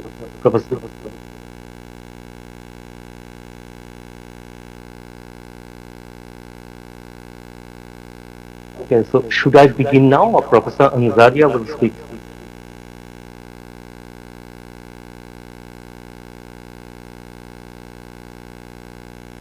I couldn't get your words. Should I speak now?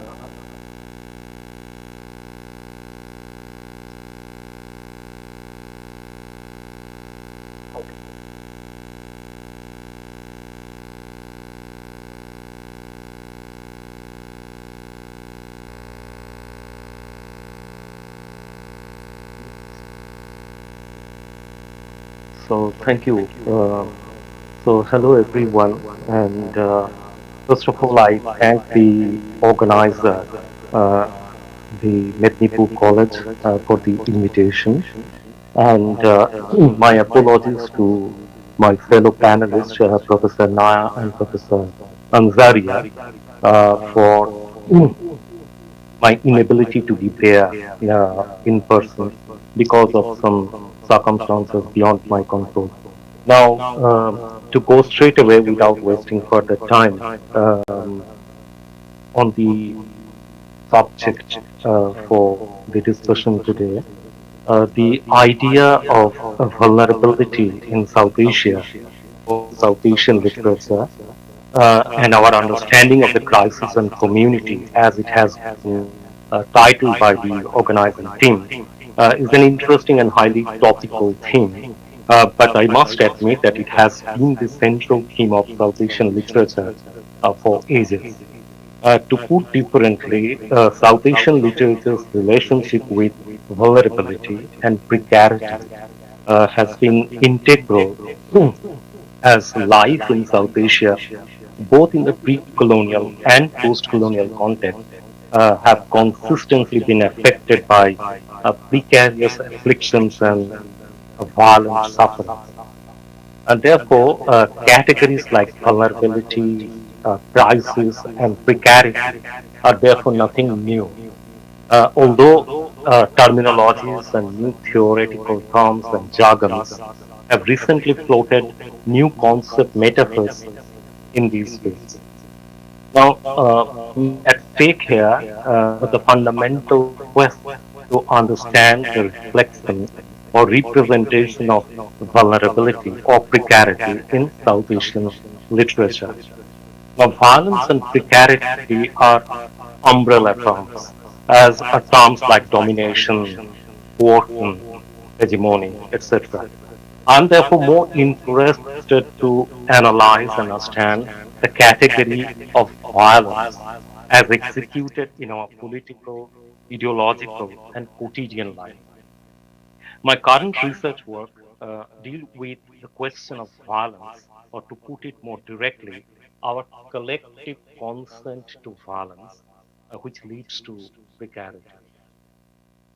Uh, I will begin with a recent incident of authoritarian violence and precarity and possibility of amity or living together can both be, and the question is how the possibility of amity or living together can both be materialized at the same time can be disrupted.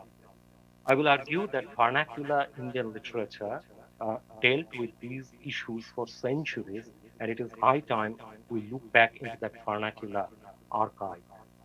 I have titled my presentation today tentatively as Literature and what I call quote unquote pushback precarity, uh, colon, migrant workers, collective coercion, and ideational vulnerability. I sent the title and the abstract to Sagir. Maybe he has circulated that among the members of the audience because that will help me to relate better to the subject as well as to the audience. My excursus, therefore, engages with recent reports of brutal treatment meted out by governmental bodies to Bengali migrants, namely Sonali Khatun and her husband Danesh Sheikh. In a recent drive against alleged intruders from Bangladesh, four migrant workers were picked up in different corners of India and they were allegedly branded as quote unquote Bangladeshis. While legal norms and border rules of a country are surely to be mentioned, the question is how far can we go in our so called legal execution of branding someone as the quote unquote intruder?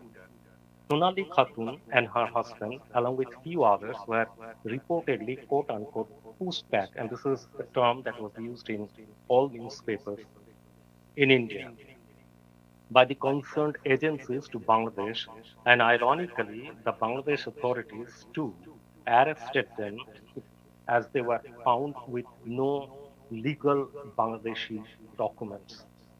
Sonali Khatun, with 8 months pregnancy, now languishing in a Bangladesh prison, is a quote unquote nowhere nation precariat, like the Rohingyas, whom we used to hear about some years ago. Few of us cared to think or feel concerned about this tragic story, although academically we talk about vulnerability or precarity. It became newspaper reports and newspaper headlines, but now it is pushed back to the inside pages. Nobody cares about what is happening to that poor woman who is now still in a Bangladesh prison. Now, therefore, the question is, can there be a greater form of precarity today than what Sonali Khatun and many like her are suffering through? And this is the question that I pose to the audience and for everyone, stakeholders of this conference to think about. For me, that would be the biggest tribute to questions of precarity and vulnerability, and for me, the most importantly, questions of violence. Uh, the family members of Sonali Khatun, with the help of civil society members, have since then filed a legal case for justice, which is now pending in the Calcutta High Court. And to address the case of Sonali Khatun uh, with urgency and non-delay, the Supreme Court of India also requested the Calcutta High Court to expedite this particular case. Now, this whole tragic incident throws up a classic case of what today we fashionably call precarity and vulnerability. Now, Judith Butler's theoretic argument that precarity is emerging out of the infringement of the sovereignty of the self, and this is something that Sagir and the others have also quoted in the call for paper, is for me not a new information. And Indian authors have focused on different forms of precarities for centuries. I would be more interested about what the Frankfurt School and Hannah Arendt, or even Rabindranath Tagore and authors like Kazi Nazrul Islam and Nabanand Bhattacharya um, wrote about questions of precarity and vulnerability all through their writings. Now, what we witness today is a simple case of authoritarian barbarity in new forms, and our collective consent to regimental violence. And here, I'd be more interested to engage with recent works of MIDNAPORE, who has written books on our collective consent to violence. In fact, he titled it as our murderous consent. All of us are collectively complicit within this global exercise of remaining silent to everyday cases of violence to poor, suffering people. Now, the question, therefore, is for us who are students of literature, how does the Office of Literature cope with such renewed incidents of mindless inhumanity to a poor pregnant woman in the name of border deepening? Does it elicit critical questioning of categories of identity, nationhood, and border making? This is my question for all of you to think. My paper therefore argues that incidents like Sonali Khatun's ordeal once again hint at the deeper implications of what we define as precarity and vulnerability in South Asia in recent times. The battle here in South Asia, sorry, is much more complex and historically implicated, and it requires a re-engagement with the very battle of ideas that defines India or Indian identity.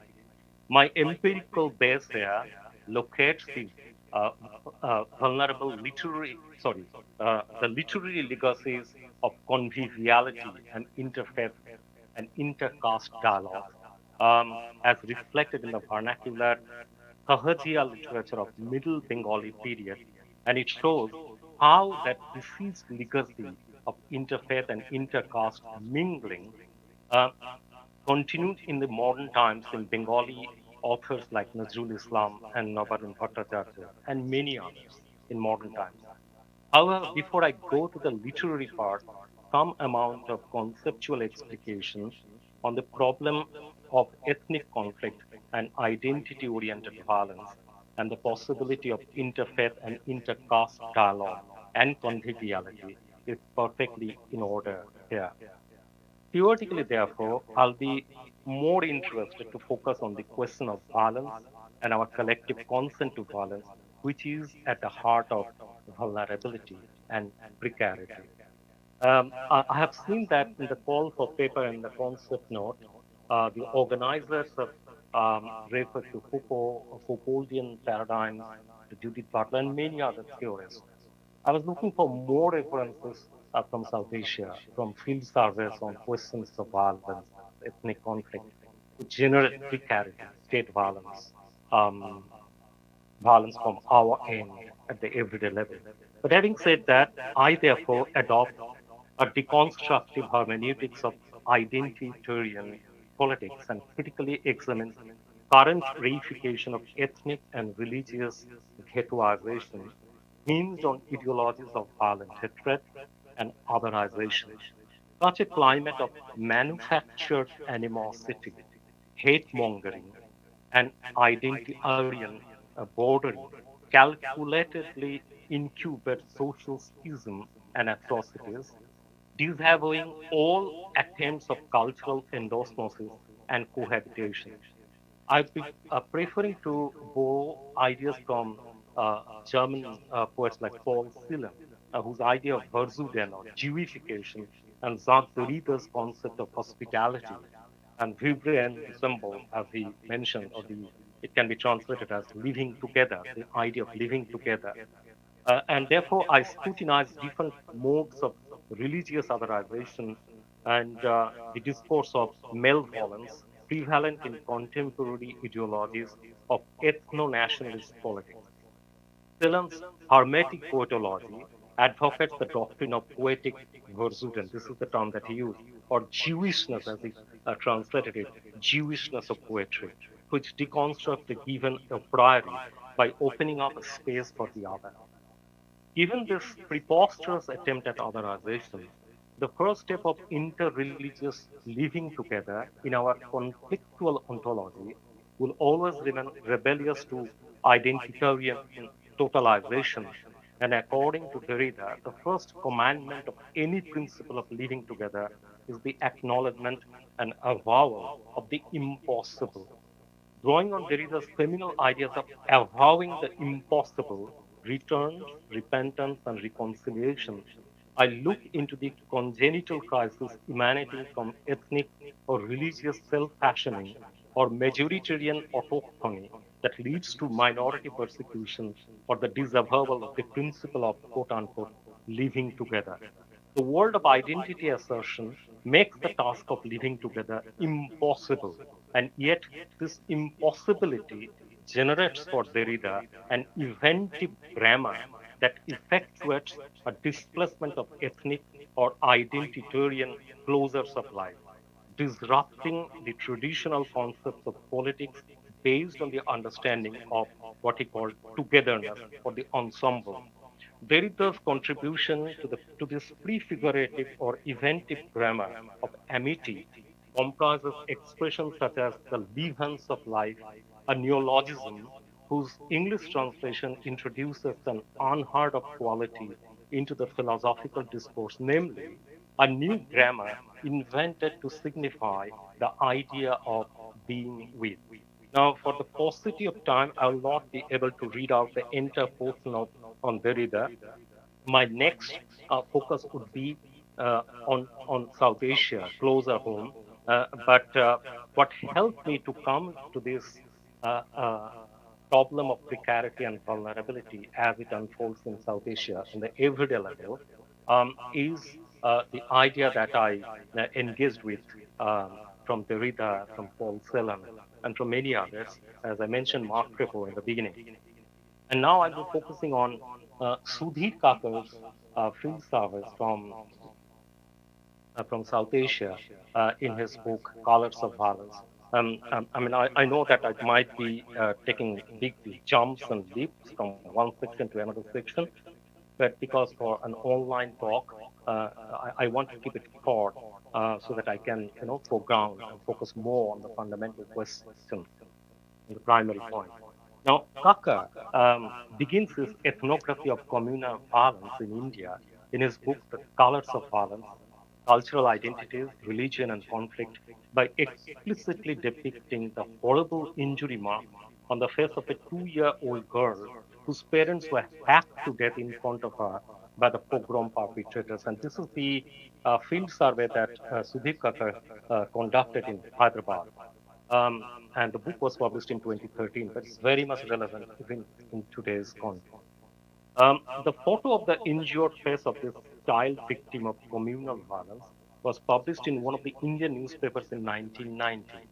According to newspaper reports cited by Sudhir Kakar, each communal group claimed that the horrendously injured child belongs to their religious order, but nobody actually cared to ponder about the devastating after effects of communal violence, which did not spare even little kids and slaughtered their parents in front of them. How can we explain such outrageous forms of violence in the name of religion?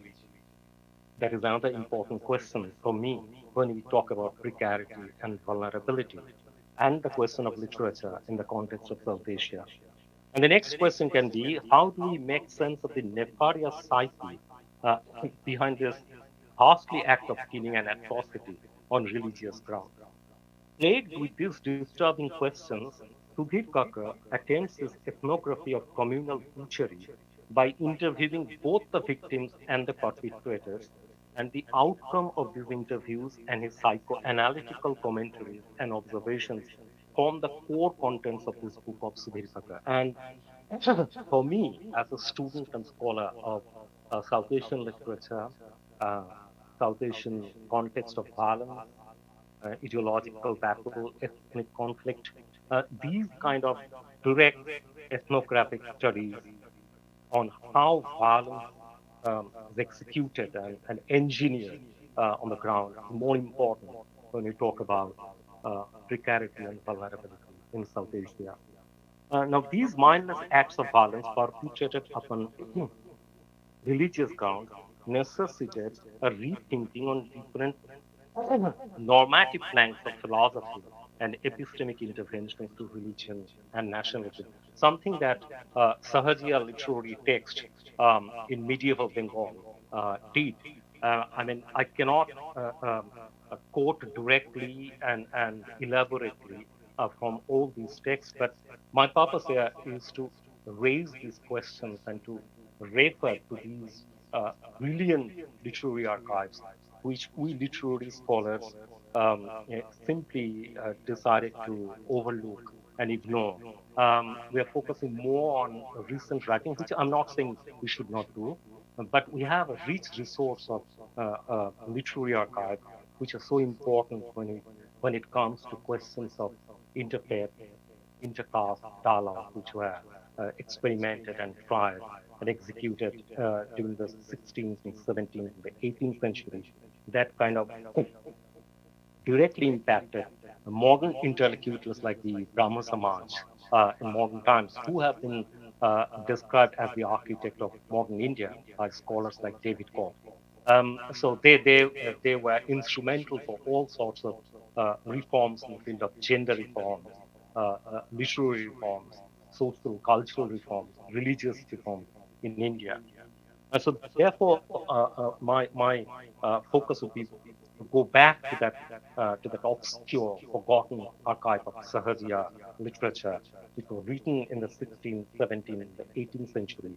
And the 19th century, the Bauls and the Fakirs in Bengal, followed that particular branch of Sahajiya philosophy, which is deeply heterodox in nature. I've written about it in detail in a recent article in the EPW. If anyone is interested, can read that. Um, and I think, as I said, that for me, the more interesting thing is to look into that archive to understand the problems that we face today on the ground and how, by going back to that literary archive, we can address the question of ethnic violence and ethnic conflict which we face in South Asia today and which has a long history since the time of partition. Uh, The Hyderabad riot in India took place in the year 1990, and this is something that Kakar narrates. And since then, India, and remember, this is not to suggest that it is only focused on Hyderabad. Hyderabad is just a case study done by Sudhir Kakar. And in my paper, which is forthcoming, I have also placed a case study on Asansol in West Bengal, where there was a similar riot that happened in the year 2018. So across India, this is applicable. And since then, India, since the 1990 riot in Hyderabad, Sudhir Kakar says, India has continued to witness more vicious forms of communal killings. The picture of the 2-year-old child with severe cut marks and bruises on her face, whose parents were slaughtered in front of her tender eyes, failed to motivate people to abandon the paths of communal violence in the aftermath of the partition or in the days after the 1990 riot in Hyderabad. Notwithstanding this macabre overdose of violence and atrocities in India, people in India did not learn about the futility of violence and failed to develop the mechanism to live together with the religious other. Even today, the public sphere in India is deeply fraught and so polarized that we cannot even talk about the religious other in terms of a progressive, liberal way of, coming together and meeting together. That possibility is readily dismissed in terms of ultra-nationalist claims. Now, the persistent and politically engineered ploy of playing with what Kakar aptly described as bitter cultural memory of the two religious groups are primarily instrumental to prolong mutual animosity, and I'm talking about the Hindu Muslim question, to put it more bluntly.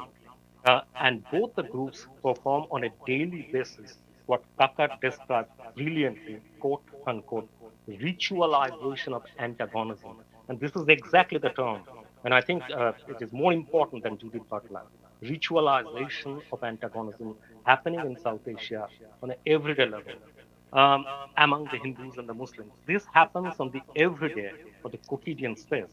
Both the communities fight on the question of their food habits, uh, where cow is the totemic and the sacred animal for the Hindus, and therefore eating beef is a big taboo. and race code, um, and, and many others.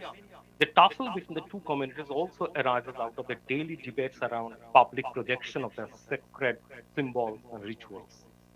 Interestingly, in spite of the fact that the British ruled India for 2 centuries, the Hindus harbor a greater sense of hostility towards Muslims and not to the British. As Kaka rightly concludes, because he's a brilliant psychoanalyst, in India, quote, and I quote from Kaka, the Englishman remained a stranger, the Muslim became the other. For Kaka, riot violence perpetrated by one religious group against the other can be subjectively used for an unwanted wish for vicarious satisfaction of sadistic impulses, for the fulfillment of one's urge to utterly subjugate another human being. Kaka maps the profile of a riot and demonstrates the psychological process for the arousal of political passions around the issue of territorial integrity by Hindu revivalist groups who consistently whip up violent passion by projecting India as an exclusively Hindu nation where Muslims are aliens and they can be attacked or even be killed.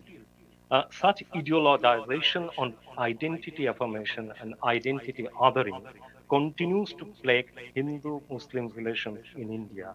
Psychologically speaking, and I will conclude by quoting from Kaka this particular very important text, because we have to understand the psychology behind this, you know, ethnic antagonism and conflict that continues to plague and disrupt life in South Asia.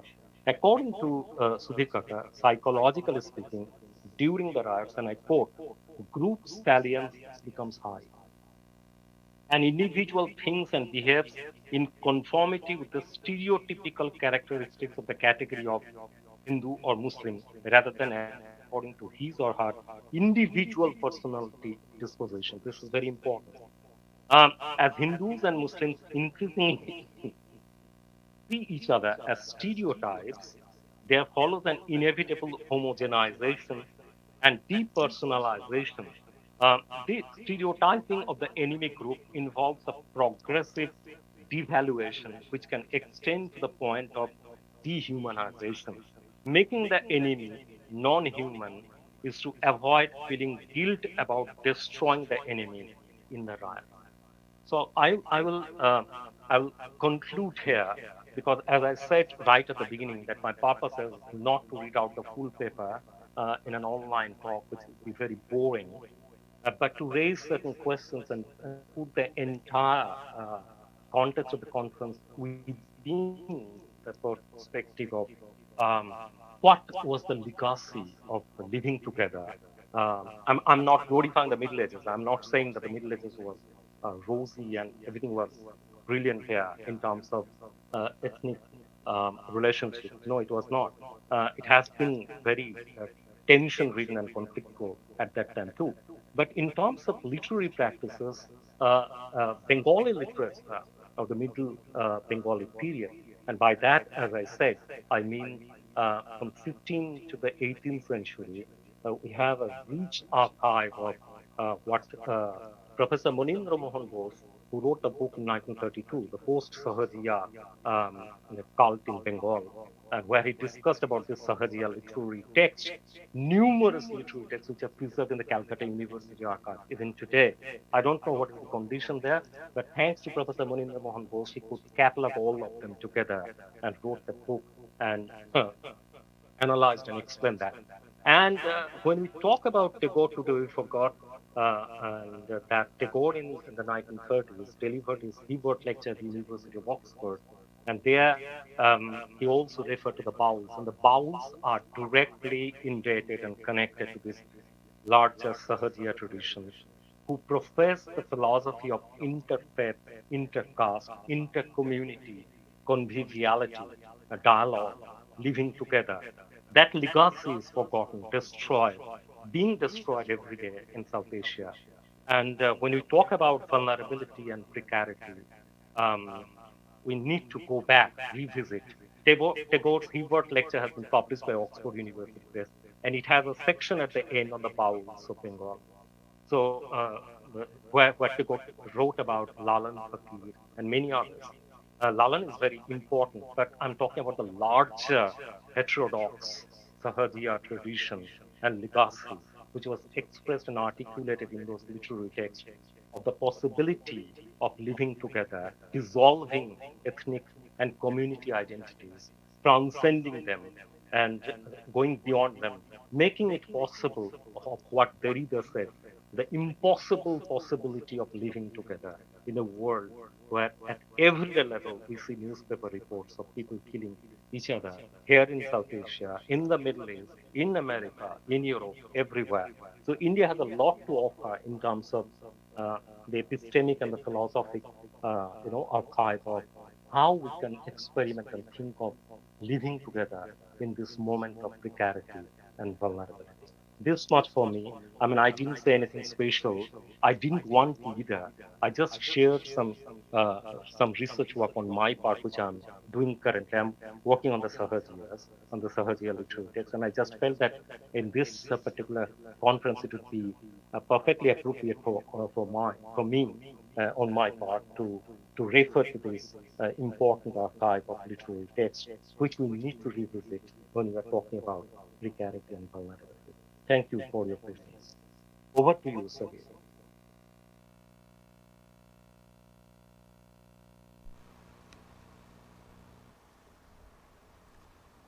Thank you, Professor Dr. Anindo Purukasto, for his speech.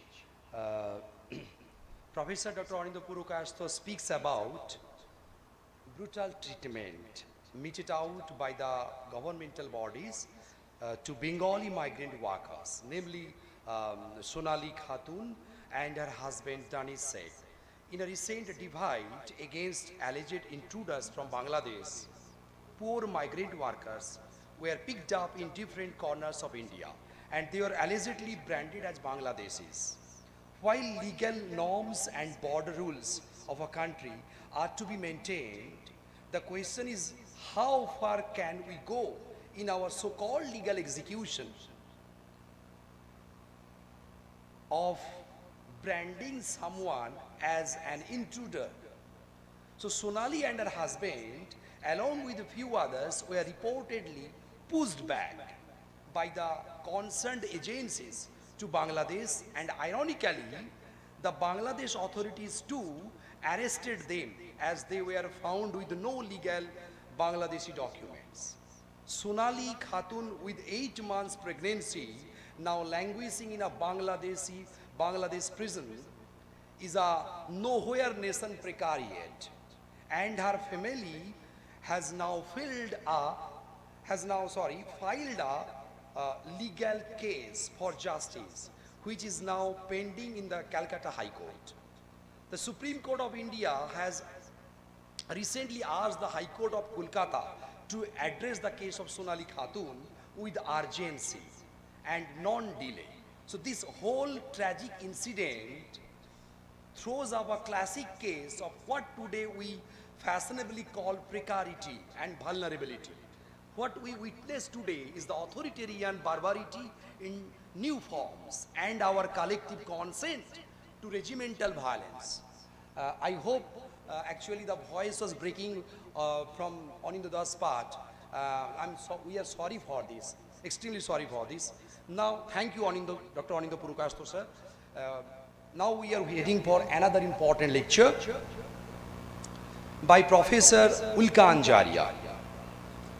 The title of Professor Ulka Anjaria's talk is The Mother's Body, Desire and the Grotesque, in the writings of Ismat Chugtai.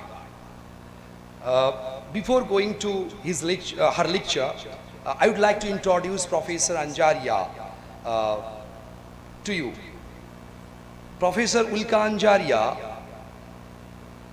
is a professor of English and Barbara Mandel Professor of Humanities at Brandeis University, US. She is also the director of Mandel Center for Humanities at Brandeis. Her research interests include South Asian literature, film, realism, and global novel. She is the author of Realism in the 20th Century Indian Novel, Colonial Difference and literary form, published in 2012. Reading India Now, Contemporary Formations in Literature and Popular Culture, published in 2019. And Understanding Bollywood, The Grammar of Hindi Cinema, published in 2021. Along with essays and chapters in several journals, edited volumes and public venues. She is the editor of A History of Indian Novel in English, published in 2015, and co-editor with Anjali Narlikar, Professor Anjali Narlikar, of the Oxford Handbook of Modern Indian Literature, published in 2024, which won the Rene Wallach Prize for Best Edited Collection by the American Comparative Literature Association, ACLA, and was shortlisted for the Best Edited Collection Prize by the Modernist Studies Association, MSA, in 2025. She is currently working on a monograph tentatively titled Bad Mothers on Gender, Caste and Modernism in 20th Century Indian Literature. And her talk is based on this book.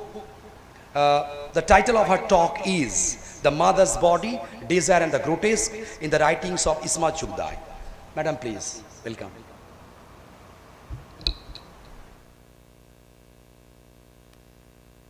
I hope you can hear me.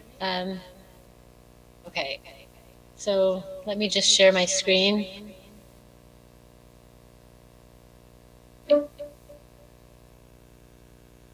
Okay, great.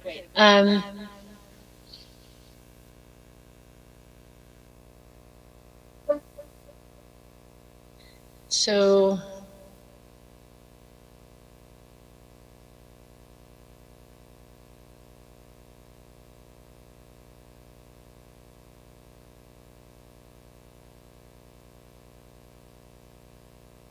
let's see. Sure.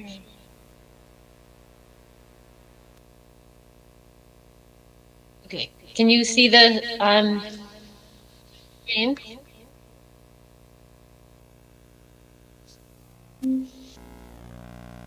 About now? Available? Yeah, okay. Thank you very much, and I'm very, I hope, sorry, the thing is echoing a bit. I apologize for not being there in person. I'm stuck in Kolkata because of the floods and the heavy rain. I was very much looking forward to being there in person, so I apologize for not seeing you. But I want to thank you for this invitation, and especially Professor Shagir for the generosity in inviting me to share in this wonderful conversation. So my paper, excuse me, my paper is titled The Mother's Body, Desire and the Grotesque in the Writings of Isma Chugdai. The paper comes from a larger book project that considers the relationship between gender and modernism in 20th century women's writing in India. The book suggests that in the larger 20th century context, in which the mother is an oversignified figure whose meaning is seemingly self-evident, women writers undercut the stability of language itself to represent motherhood and women's lives more generally outside of this hegemonic discourse. In the other chapters, I consider the works of Krishna Sokti, Gitanjali Shri, Mahashwata Devi, Urmila Pawar, and others to argue that representing motherhood in literature might be seen as a rich site for writers to offer feminist futures outside of the dominant discourses of nationalism, patriarchy, and Savarna hegemony. Today, I will talk about Isma Chugdai's contributions to this project by discussing her presentation of motherhood via the mother's body. I argue that unlike motherhood, which is a valorized concept in India and elsewhere, the mother's body, meaning the flesh and blood, porous and desiring body of the mother, threatens the reproductive economy that is central to domestic life and social stability. By reproductive economy, I refer to the logic of socially sanctioned marriage and the production of male heirs that is seen as necessary to keep lineages alive, and which, as many have argued, is a major conservative force in that it is directly tied to both patriarchy and the reproduction of social hierarchies. As pointed out by anti-caste social reformers E.D.R. Periyar and B.R. Ambedkar, The ideology of the family is central to both domestic slavery and the perpetuation of caste in India. This reproductive economy relies on the conscripting of women's bodies into motherhood as a means of serving the larger social interest, and creates a whole ideology around motherhood which values it while never really acknowledging its material reality, the mother's physicality, her pain, her flesh, or the fluids she excretes. These are excised from representations of motherhood and mothers, leaving in its place an abstracted concept that valorizes fertility, infinite reproducibility, and perennial sacrifice. In this context, I argue, making visible the mother's body is fundamentally threatening to the reproductive economy, as it centers women's accounts of childbirth and motherhood in place of patriarchal abstractions, shows the often violent and painful physical reality of motherhood, and offers alternative imaginations of the family beyond the heteronormative. This idealized notion of the mother is perhaps most evident and familiar to you all in the sphere of nationalism, where the image of Mother India, popularized in the late 19th century, conjured up an idealized figure that combined spiritual and nationalist devotion, while occluding any physical or bodiliness of childbirth or motherhood. As Sumati Ramaswamy writes in her book, The Goddess and the Nation, there are few pictures that explicitly visualize Mother India engaged in acts generally associated with maternality. For instance, most artists rarely show Mother India breastfeeding the infant citizen. When such images are shown, as in M.F. Hussein's figuration of Mother India, which shows the mother's exposed breasts, its creators are accused of harboring anti-national sentiment, and in the case of Hussein, threatened with violence. Conflicts like this show the extent to which nationalist rhetoric requires abstraction, and how violent the response can be against any threat to that abstraction by a representation of a mother bearing a fleshy, porous, or desiring body. But this tension goes beyond the imagery of nationalism and extends into the sphere of everyday life, where the idea of motherhood, even if not allegorical for the nation, is nearly always valorized at the expense of the physical realities of the mother's body. Even though for motherhood to work as a concept, it requires a physical body behind it, one that births and feeds the child, any visibility of that body or recognition of that body necessarily disrupts the idealization. While the abstract mother is ethereal and above reproach, the mother's body is physical and fleshy. While the mother has a large family whom she loves and nourishes, the mother's body bears those children through the excruciating and life-threatening labor of childbirth and feeds them through the often painful act of breastfeeding. And while the mother lives for her children and devotes her whole soul to their upkeep, the mother's body has other needs that are not always nourishing and are at times deviant and unruly. In order to sustain the idealized image of the mother, the reality of the mother's body must be constantly disavowed, her aura kept sanitized and pure. This sanitized image of the mother must be continually policed and its borders maintained in order to ensure that the other mother, the mother, M/other, does not shatter its purity. Today I want to develop this theory via the writings of Ismat Chugtai, which demonstrate in striking fashion what happens when the mother's body enters the domestic space. Chugtai demonstrates how, because the mother's body is so consistently disavowed and rendered invisible in the sanitized domestic space where legitimate reproduction occurs, it cannot neutrally occupy that space, but must be transformed into a hyperbolic or even monstrous image in order to be seen. I argue that Chugtai's writings enact this transformation through an aesthetic that undercuts domestic realism, transforming the middle-class space into one that can now accommodate the repressed, the spectral, the monstrous, and the grotesque. As many of you know, Ismat Chugtai was a prolific writer and one of the major modern writers in Urdu. She lived from 1915 to 1991 and authored dozens of short stories, 8 novels, and an autobiography called Kagazi Hai Pararan, and wrote in her later life for films. Although she was a member of the All India Progressive Writers Association, she had an ambivalent relationship with Marxist writing, and was more interested in probing the contours of human psychology, especially of her women characters.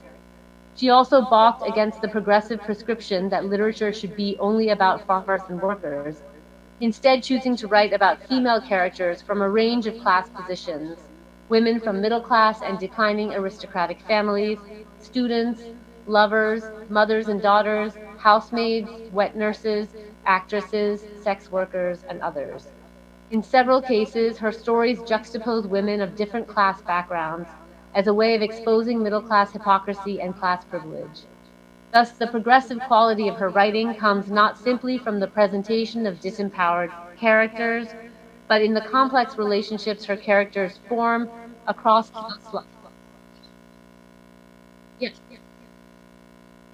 Oh, you can't see the slide?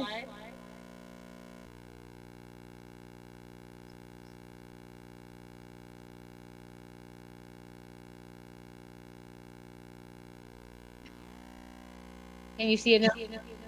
Oh. No, thank you for interrupting. Please, if you can't see. Okay, so this is the only slide. I showed this one before. A second.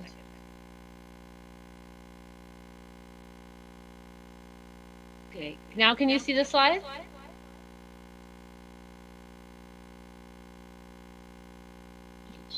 The Isma Chugtai slide. Okay. Okay.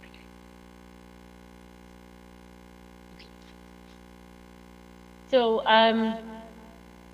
yeah, as I was saying, Chugtai writes about many different kinds of characters, not only subaltern characters in her writings. And the point in her writings is not simply to say this is an oppressor and this is a victim, but to see how subjectivities are shaped through the complex intertwinings of class, gender, religion, caste, and desire. Her interest in the psychic recesses of the human mind allow her to represent the contradictions and inconsistencies of modern life, including those that don't quite fit into the narrow parameters of Marxist-inspired progressive writing.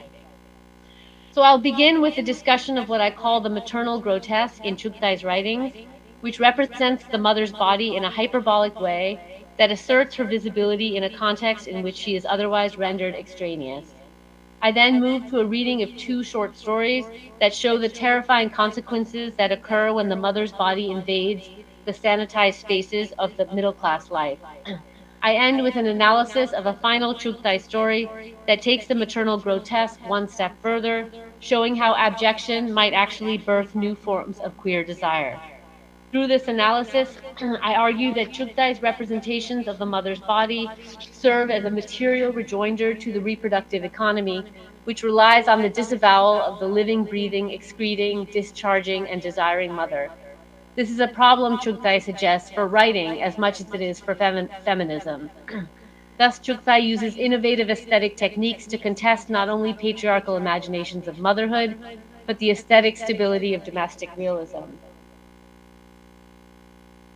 In doing so, she contributes to a larger aesthetic movement taking place across the Indian bhashas, in which women writers reimagine the uses of language for feminist progressive ends. So part one is the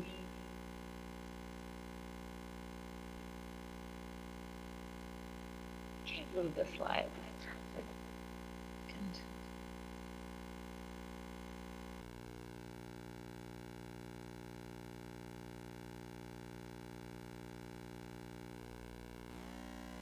Okay, can you see this new slide, the maternal grotesque?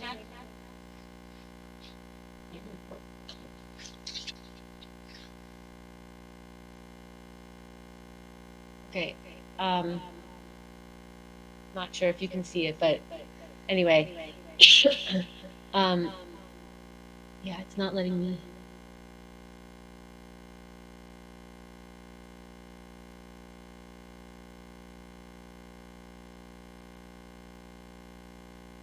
Okay, thank you. I don't know why it's not letting me change the slides on here, sorry. Okay, so part one, the maternal grotesque. Many of Chugtai's stories take place among large extended families in domestic settings, populated mostly by women, sisters, co-wives, nieces, aunts, housemaids, and wet nurses, and an abundance of children. The mode of these representations is primarily micro-realist, in that Chugtai tracks small familiar conflicts and dramas that rarely relate to larger political issues of the time. It might seem then that her focus is only on the domestic space. But Chuktai's narrators, who are sometimes omniscient third person and other times a family member, usually a young woman watching the events from the sidelines, often represent the domestic space with a tone of satire and even at times absurdity. This is especially the case around the practices of pregnancy, childbirth, child rearing, and other elements of reproductive life, which Chugtai critiques by suggesting that the obsession over marriage and reproduction makes people act in strange and absurd ways. Throughout her stories, there are forced marriages, young women who think of nothing but marriage, and the obsession of the older generation with young women bearing children. And yet, once the children are born, they are either neglected or scolded, beaten, disciplined, and forced into rote learning, stultifying schools, and made to do mindless chores. Children in her stories get into all sorts of scrapes and pickles, as adults are spending their time thinking about how to have more children rather than focusing on the ones they have.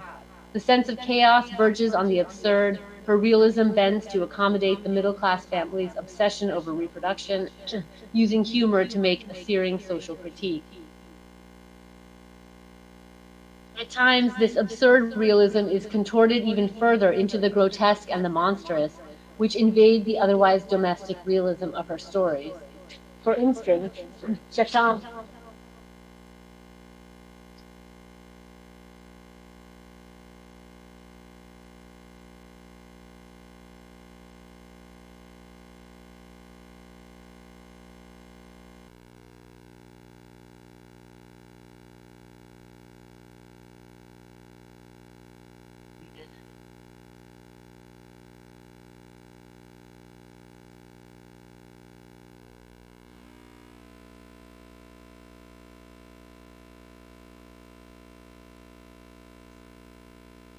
Sorry, you'll just have to, don't get distracted by the quotes while I'm reading, because it's not letting me share properly. I'll try it this way. So, Chatan is the story of the breakup of a marriage after the husband stops being attracted to his wife and becomes enamored with a younger neighbor. At its heart, this is a critique of a patriarchal system in which women have little power in their marriages and primarily exist to bear children for their husband's family. Once her child rearing is done, the mother becomes superfluous to the family, and the childbearing body that was once so central to the family is bade to disappear. Chuktai represents these conditions through an innovative representational practice, which makes visible the depleted mother's body, but via an aesthetic of the grotesque, rendering monstrous the postpartum wife. So in Chatan, the narrator's Bobby, who is the discarded mother, is described in the following way. As the mother of three children,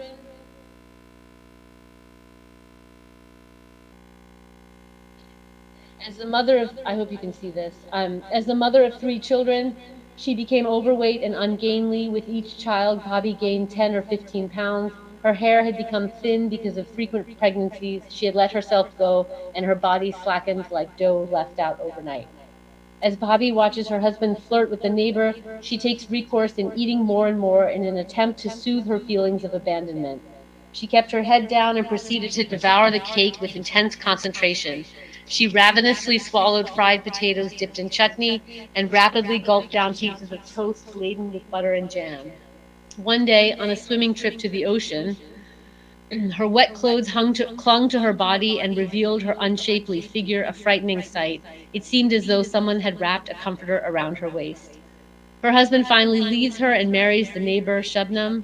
The story skips forward several years after Shubnam too has given birth, and the narrator is shocked when she meets the couple and realizes that Shubnam's appearance has also been transformed. How could a sprinkle of dew become a dome of flesh, she wonders. Shubnam was singed, muddy-looking ash. Her dark gleaming complexion had turned yellow like a lizard's stomach. Those liquid eyes had become murky and lifeless. The thin serpentine waist was nowhere in sight. Shubnam looked permanently pregnant. By contrast, the husband continues to look physically fit, still resembling the unmoving rock or chatan of the story's title. I argue that these unflattering representations of the postpartum mother's body are not meant as demeaning. Rather, by using the absurd and the grotesque, which are usually out of place in domestic realism, Chukdai registers the violence to which the mother's body is subjected in the domestic economy of reproduction. Thus, while the mother loses control over her body due to the service to the reproductive economy of the household, the father retains his physique and remains sexually attractive. But even more strongly than that, these passages ask, now that the work of the mother's body is done, having become superfluous to the domestic space, what kind of language or representational apparatus would be required to re-visibilize her and return her to the domestic space where she no longer belongs? Chukdai uses these grotesque representations to this end. She literalizes how the mother's body is seen by the family unit as grotesque and excessive to the domestic setting. The grotesque is an apt mode for this project. In Bakhtin's sense, the grotesque is that which cannot be contained within the social. Thus, the mother's bodies here carry on their surface the material reality of the reproductive economy that the middle class family, who needs to have many sons, cannot bear to look upon once their work is complete. Thus, the mother's body, once it has done its duty for the family in bearing children, becomes abject, it becomes excess, and must be discarded in order for the illusion of middle class reproducibility to continue to be maintained. In this sense, the casting out of Bobby is not just a whim of one patriarchal husband, but a necessary step in order to maintain the illusion of reproduction as a social rather than material practice. Bobby's only crime in this story is that she lets herself bear this material reality of motherhood on her body. In fact, by choosing to eat excessively, one could say that Bobby insists upon expanding the mother's body so that it cannot be ignored. Her overeating and her getting in the water at the beach might thus be seen as resistant acts against the sanitization of motherhood, acts that demand that her body be seen against the family's desire that her body disappear in order to maintain the fantasy of ideal motherhood, in which the actual mother's body, as we have seen, has no place. This resonates with Neetu Khanna's analysis of Chughtai's writings, in which he argues that, quote, disgust emerges as an unruly energetic, end quote, one in which the female body refuses conscription into the norms of bourgeois aesthetics. It also corroborates feminist analyses of the grotesque, in which, as Andrew Hawk Soon Eng describes, we see, quote, a female body that achieves liberation from material constraints imposed on it by the masculine symbolic order, and remains vitally exuberant in its expression of excess and defiance, end quote. I also want to gesture here to the queer aesthetics of monstrosity, which I will return to later, which show, as Jeanette Carpenter writes, quoting Jack Halberstram, quote, the potential of monstrosity to represent the disruption of categories, the destruction of boundaries, and the presence of impurities, end quote. Part 2, Encountering the Monstrous. If Jatan renders visible the mother's body to refute its abstract idealization within the reproductive economy of the family, other Chugtai stories go one step further in having characters within the stories themselves compelled by various circumstances to face the reality of the mother's body. This deepens the aesthetic of the monstrous body from something presented to the reader via dramatic irony to something existing within the diegetic space of the story itself. In this latter context, the unseeable mother's body emerges as a horrifying reality that ruptures the sanctity of the domestic space for the middle-class characters. We see this, for instance, in Chui Mui. The story begins in a middle-class domestic space typical of Chughtai's stories, where the unnamed narrator's sister-in-law, Bhabijan, is pregnant after a series of miscarriages.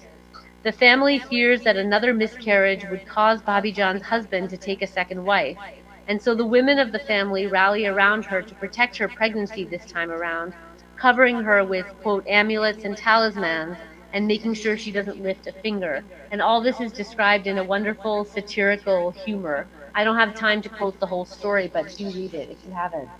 They decide to take Bhabijan to Aligarh for the birth and travel there by train in a reserved coach. While en route, a young, very pregnant woman enters the coach. Before they can have her ejected, her water breaks and she delivers her baby right there and then, cutting the umbilical cord with a pair of nail-cutting scissors, and then sitting down to nurse the baby. The family is outraged at the indecency of all of this, and the elderly servant, B. Muglani, tells the narrator, a young girl, to look the other way, udar muh karke baitho, pushing her into a corner so that she does not see. After cleaning up the mess left in the coach, the new mother gets off at the next stop, but the scene continues to horrify the bourgeois women, so much so that Bhabhi Jan miscarried her own baby after all.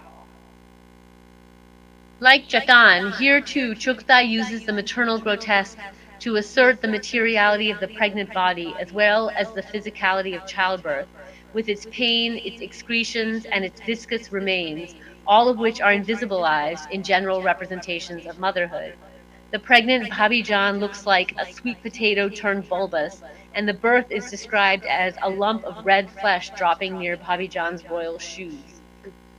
There's also attention drawn to the cutting and tying of the umbilical cord, the tickling feeling coming from breastfeeding, and the stains on Bhabhi Jan's brocaded shoes caused by the woman's amniotic fluid. But unlike Chatan, here the physicality of the mother's body and the fluids of childbirth appear in the story itself rather than only in its narration. Indeed, the primary irony of the story is that the respectable family who is obsessed with Bhabhi Jan giving birth are in fact horrified by seeing a real birth take place. The fact that this is even a problem reinforces the separation between motherhood as a social necessity and the mother's body as a physical bearer of the child. Seeing a birth take place is especially threatening, the family believes, to the young narrator, as her role as a future mother ironically relies on her never seeing the physical act of childbirth or experiencing the excretions of a mother's body. Thus, when B. Muglani tells her to, quote, look the other way, she reinforces the ideology that separates the ideal of motherhood, into which all women are scripted, from the physical reality of the mother's body.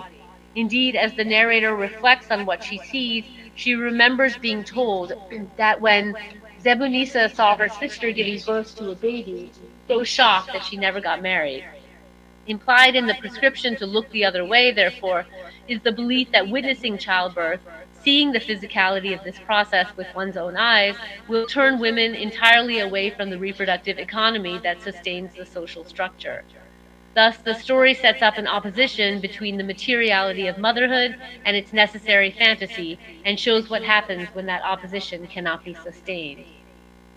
Witnessing childbirth in action is threatening even for married women, and thus Bhabhi Jan, who has been massaged and treated like a fragile child in order to prevent her husband's second marriage, ends up not being able to carry her own baby to term due to the trauma of watching another woman giving birth. The disavowal of the physicality of childbirth shores up middle-class respectability, and indeed it is not shared by the poorer woman, who delivers her baby without any fuss and manages to clean the floor of the coach, which is covered with her own internal fluids, while feeding her newborn. As the narrator watches the woman cut her own umbilical cord, she reflects that I was reminded of field animals like sheep and goats who bring forth their offspring as they graze along, without any fuss and not caring for the help of lady doctors, and then tidy up by licking them with their tongue. The simplicity of the woman's delivery, who at the end picked up her child and sat leaning against the bathroom door with the air of one who, having finished the day's chores, sits down to relax, contrasts with the excessive fuss over Bhabhi Jan, who felt so, quote, felt so unnerved after witnessing the bizarre delivery in the train that she had a miscarriage once again, end quote. The story exposes the precariousness and irony of middle-class respectability, which can be shattered merely by bearing witness to the very act that would secure that respectability in the first place, i.e. giving birth to a child. The act of childbirth is presented here as so monstrous that it literally kills the middle-class fetus. This theme is further developed in Mutti Malish, where the mother's body takes an even more horrifying form. A middle-class woman is recovering from childbirth in a hospital room and passes the time talking to two hospital cleaners, Ratibai and Gangabai. She learns about their difficult lives, how they send money back to their villages to support their families, and how they take up work, including work in the city, in order to make ends meet. For the first part of the conversation, the narrator listens with a bemused detachment, enjoying the entertaining stories that help her pass the time. However, as she hears more about the women's lives, she realizes they are not as separate from her own as she'd like to think. First, she learns that in one of their odd jobs, the women make money reselling used cotton wool they steal from the hospital, quote, used for cleaning wounds or for pregnant women, end quote, to the cotton merchant, who then uses them to fill mattresses. The thought that she or her daughter could be sleeping on cotton previously used to soak up blood and other fluids revolts, quote, I bristled with revulsion. Is my daughter's mattress made from that too? My daughter, as delicate and fair as a flower, and this pile of germs? Then Rati Bai explains to her how women in their neighborhood get rid of unwanted pregnancies, unable to afford medical abortions. She describes how women perform abortions on each other, encapsulated in the phrase of the story's title, Mutti Malish, or fists and rubs. Malish involves making the woman lie down flat on the floor, then holding herself with a rope suspended from the ceiling or to a club, and standing on the woman's stomach and working it with her feet real well until the operation is performed.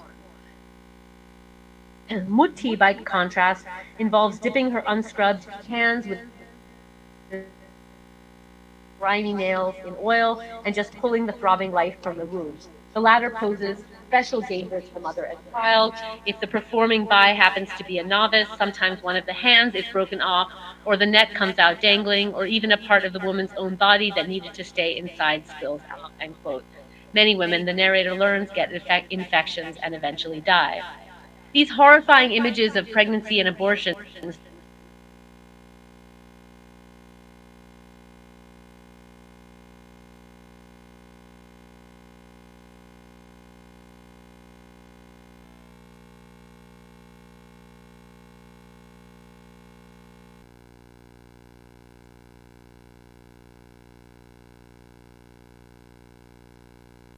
cleaners' multiple lovers and their unconventional domestic arrangements could be written off to the morally questionable practices of the lower class.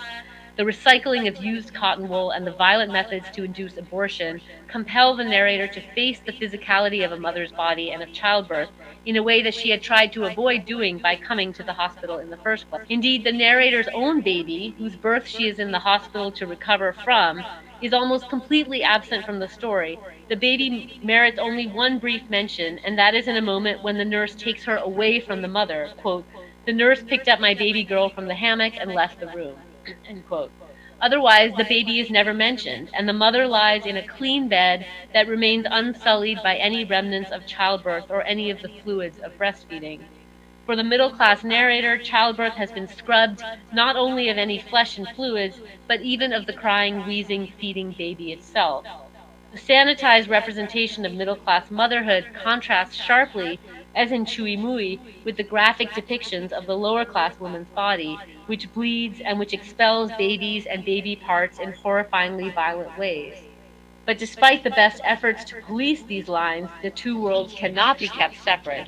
Just as the dirty cotton wool is recycled into soft cotton mattresses for the rich women in the hospital, the specter of an unwanted fetus interrupts the middle-class narrator's postpartum experience of motherhood.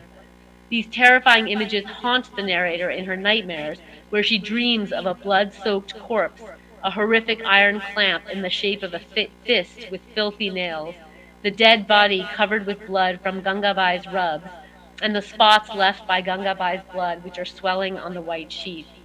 As she vomits and then screams in horror, the nurse tries to quiet her by injecting her with morphine in an attempt to help her unsee the mother's body and return to her oblivious state.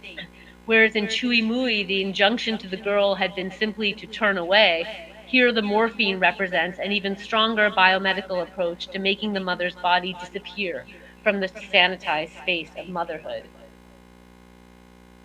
The language in this story resonates, as you can see, with that of horror narrative, in which a monstrous image that has been excised from normal society returns in a violent fashion to elicit unspeakable fear. For Rick Warland, horror film works via the evocation of mortal fear, the dread of a radically non-human monster. It presents events that challenge traditional conceptions of morality and or the social good. The horror tale compels us to contend with a particularly violent and uncanny disruption of our unremarkable everyday experiences, one that carries both individual and social implications. Here, the mother's body becomes that violent and uncanny disruption of the narrator's experience of motherhood, whose continuity and replicability relies on rendering it invisible. As in Chatan, the mother's body is represented as abject in Julia Kristeva's sense, ejected beyond the scope of the possible, the tolerable, the thinkable, but nevertheless containing a terrifying uncanniness, which, familiar as it might have been in an opaque, forgotten life, now harries her as radically separate, loathsome. Part 3, the final part, Desire and the Mother, and the Other Mother. Both Chui Mui and Mutti Malish represent moments when the physicality of motherhood enters into the sanitized domestic space in monstrous form, disrupting the middle-class women who have been protected from it, even while they themselves become mothers. In Zeher Kapiala, the final story I will discuss, Chukdai offers a different version of this narrative, in which the liminal body of the wet nurse, whose surrogate mothering, ironically necessary in order to sustain the reproductive economy, offers a different outcome for rendering visible the mother's body in the domestic arena. Indeed, wet nursing plays a key role in the reproductive economy, as it allows women to reproduce more often, as couples can resume sexual relations immediately after birth, thereby getting pregnant faster. But simultaneously, wet nursing also complicates the idealization of motherhood as a figure of abstract nourishment by separating the act of breastfeeding from the mother's body, and thus ironically drawing attention to the mother's body or another mother's body in ways that threaten this idealization. We might thus say that wet nursing allows for a porosity of bodies across otherwise rigidly policed lines that is inherently destabilizing to the very reproductive economy it is called on to sustain. A wet nurse features in Chugdai's most famous novel, Teri Lakir, but the theme is more fully drawn out in Zeher Kapiala. This story traces the narrator, a young girl, and her relationship with Tiko, who is hired by her family to be her wet nurse. Told in retrospect some weeks later, it tracks the impact of Tiko's nourishing of the narrator on her own son, whom she had to leave behind, as well as the narrator's intimate relationship with Tiko, which contains some elements of queer desire. The story also describes the terrible way Tiko is treated by the narrator's family, who tries to make sure she doesn't become pregnant again, which would supposedly turn her milk into the eponymous Zeher. When that is unsuccessful and Tiko does get pregnant, she is fired and ends up losing her baby. Several years pass and then she returns in poor health as well as depressed, still mourning the death of her first son who starved for lack of her breast milk. In place of a dynamic plot or a sudden horrifying revelation, as in Mutti Malish, this story is marked by emotional intensity and the libidinal dynamics unleashed by the relationship between the family and the wet nurse. The story has elements of the maternal grotesque, including graphic descriptions of breastfeeding, which, as in the other stories, work to render visible the mother's body despite the middle-class family's attempt to disavow it. In addition, it has elements of queer desire that Chukdai is probably best known for in her story Liha, which was tried for obscenity by the colonial government in 1944, and today is considered an early example of the representation of lesbian desire in modern Indian writing.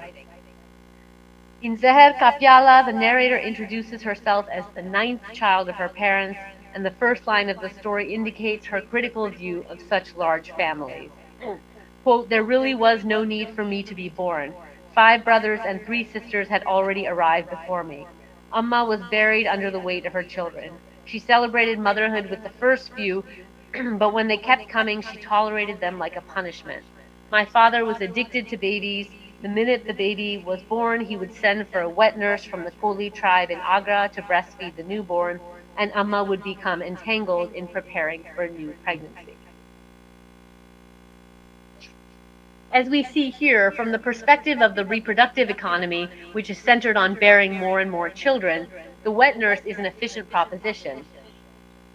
However, in this story, Chugdai also highlights the ways in which the wet nurse's presence destabilizes the domestic space.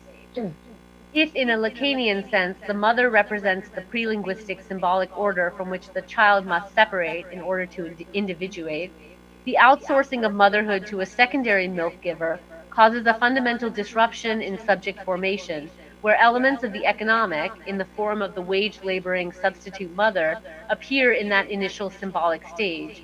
The fact that the wet nurse had to abandon her own biological baby to take up this position, a necessity prompted by her poverty, only intensifies this disruption. The presence of the wet nurse thus opens up a rift in the ideology of motherhood, in which the nourishing act of breastfeeding is made impure by a zero-sum economy of want, so that the more the wet nurse feeds the wealthy child, the less she has to contribute to her own child's nourishment. Quote, because she was poor, she had had to leave her own baby to survive on rice water in order to let me thrive on her milk, her very blood. And there I was, growing plump and chubby, while at home her firstborn son was getting sicker and sicker, slowly inching towards death. The ideal of maternal nourishment is therefore tainted by the poison of the law of the father, i.e., the material reality that undergirds this economic exchange, which the child in the symbolic stage is supposedly protected from. The other mother's body, the wet nurse's body, embodies this disruption, even as it is essential to the middle class reproductive economy and thus must be tolerated.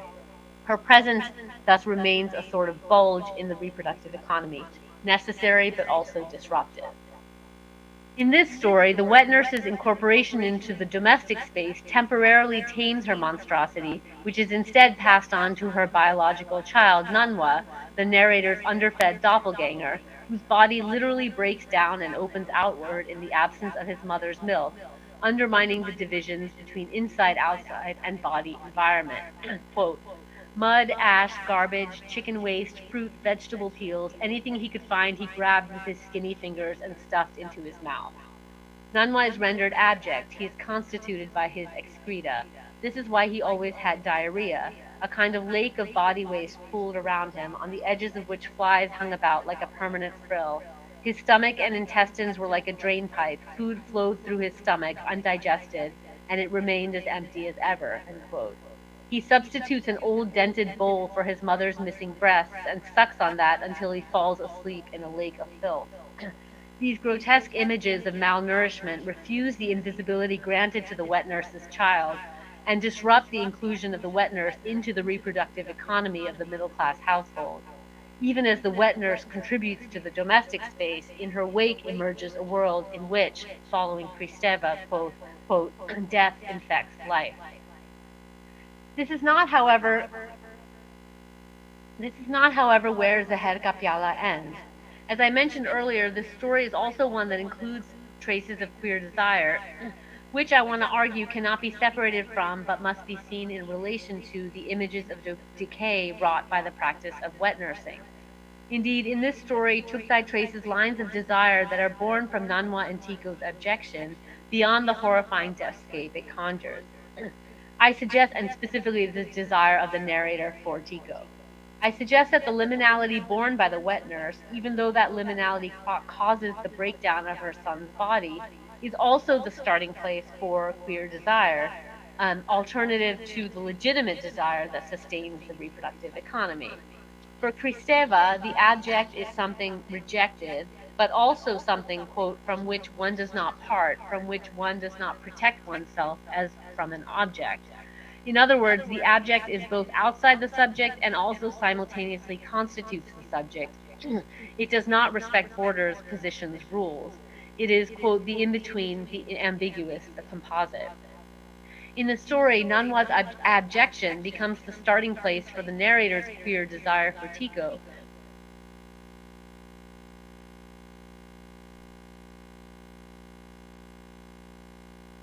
It is only representable, therefore, by means of the abject. The narrator's desire for Tiko makes her long for her wet nurse, even when she sees Nanwa suffer.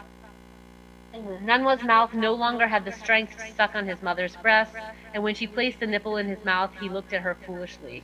Burning with jealousy and envy, I would push him away and quickly take her nipple. End quote. In a domestic context in which there is no legitimate space for queer desire to flourish, Chukdai provocatively suggests that it is only in the breakdown of the sanctity of that space, which centers rather than hides the mother's body, where the narrator's queer desire can find an articulation. In this way, the initial economic exchange that recenters the mother's body in the domestic space becomes an epistemological recalibration, which allows for the representing of queer desire, as the mother, the other mother, becomes the object of desire for the young narrator. Quote, "Her body was my biggest weakness. If a button on her shirt came undone, even by mistake, I would begin attacking her. She would reveal herself to tease me, and when I made a dash towards her, she would collapse on her stomach mischievously. Sobbing, I would try to squeeze myself underneath her. She would create a scene like this for people to see, and then clasp me to her breast and smother me with kisses. In the distance, her own son would be sitting in the center of the lake, chewing on steel."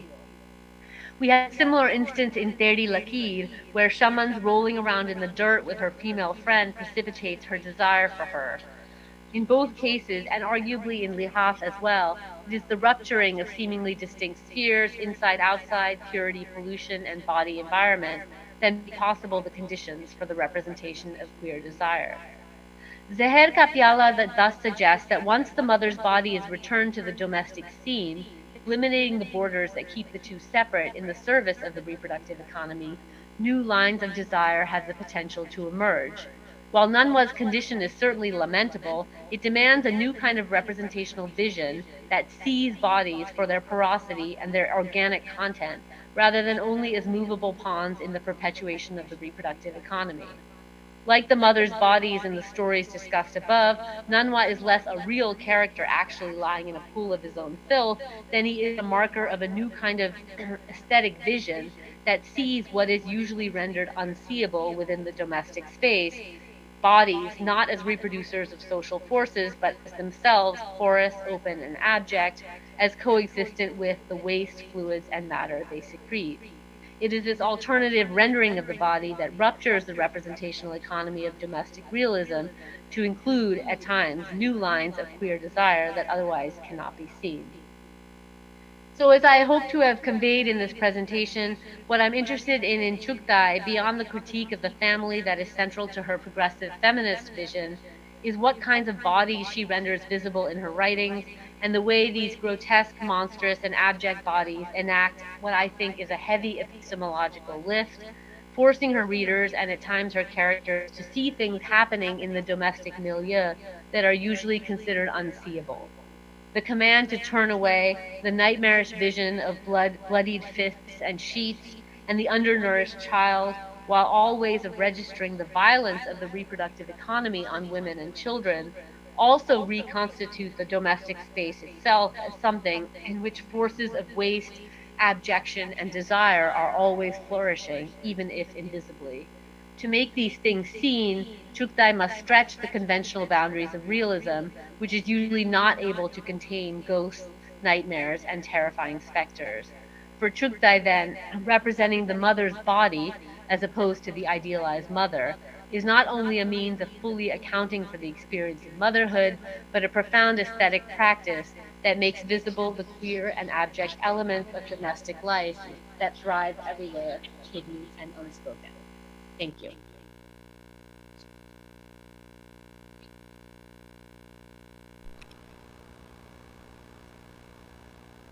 Thank you, Professor Ulka Anjaria, for such a thought-provoking lecture. It was really wonderful to listen to you. Professor Anjaria speaks about Isma Chuktai's contributions to the field by discussing her presentation of motherhood via the mother's body. She argues that, unlike motherhood, which is a valorized concept in India and elsewhere, the mother's body, the flesh and blood, porous and the desiring body of the mother, threatens the reproductive economy that is central to domestic life and social stability. Chuktai's writings demonstrate in striking fashion what happens when the mother's body enters the domestic space. She shows how, because the mother's body is so consistently disavowed and rendered invisible in the sanitized domestic space where legitimate reproductions occurs, it cannot neutrally occupy that space, but must be transformed into a hyperbolic or even monstrous image in order to be seen. Professor Ulka Anjaria also argues that Chuktai's writings enact this transformation through an aesthetic that undercuts the domestic realism, transforming the middle class space into one that can now accommodate the repressed, the spectral, the monstrous, and the grotesque. Thank you, Professor Ulka Anjaria, once again. Now it's time for lunch. We have arranged for lunch at room number 123. After having our lunch, all paper presenters are requested to visit the respective venues that have been scheduled earlier. Several parallel sessions, almost 11 parallel sessions in the first half and 9 parallel sessions in the second half are there. Thank you very much. And we will expect that all of the paper presenters avail themselves after having 50 minutes lunch break. Thank you very much once again.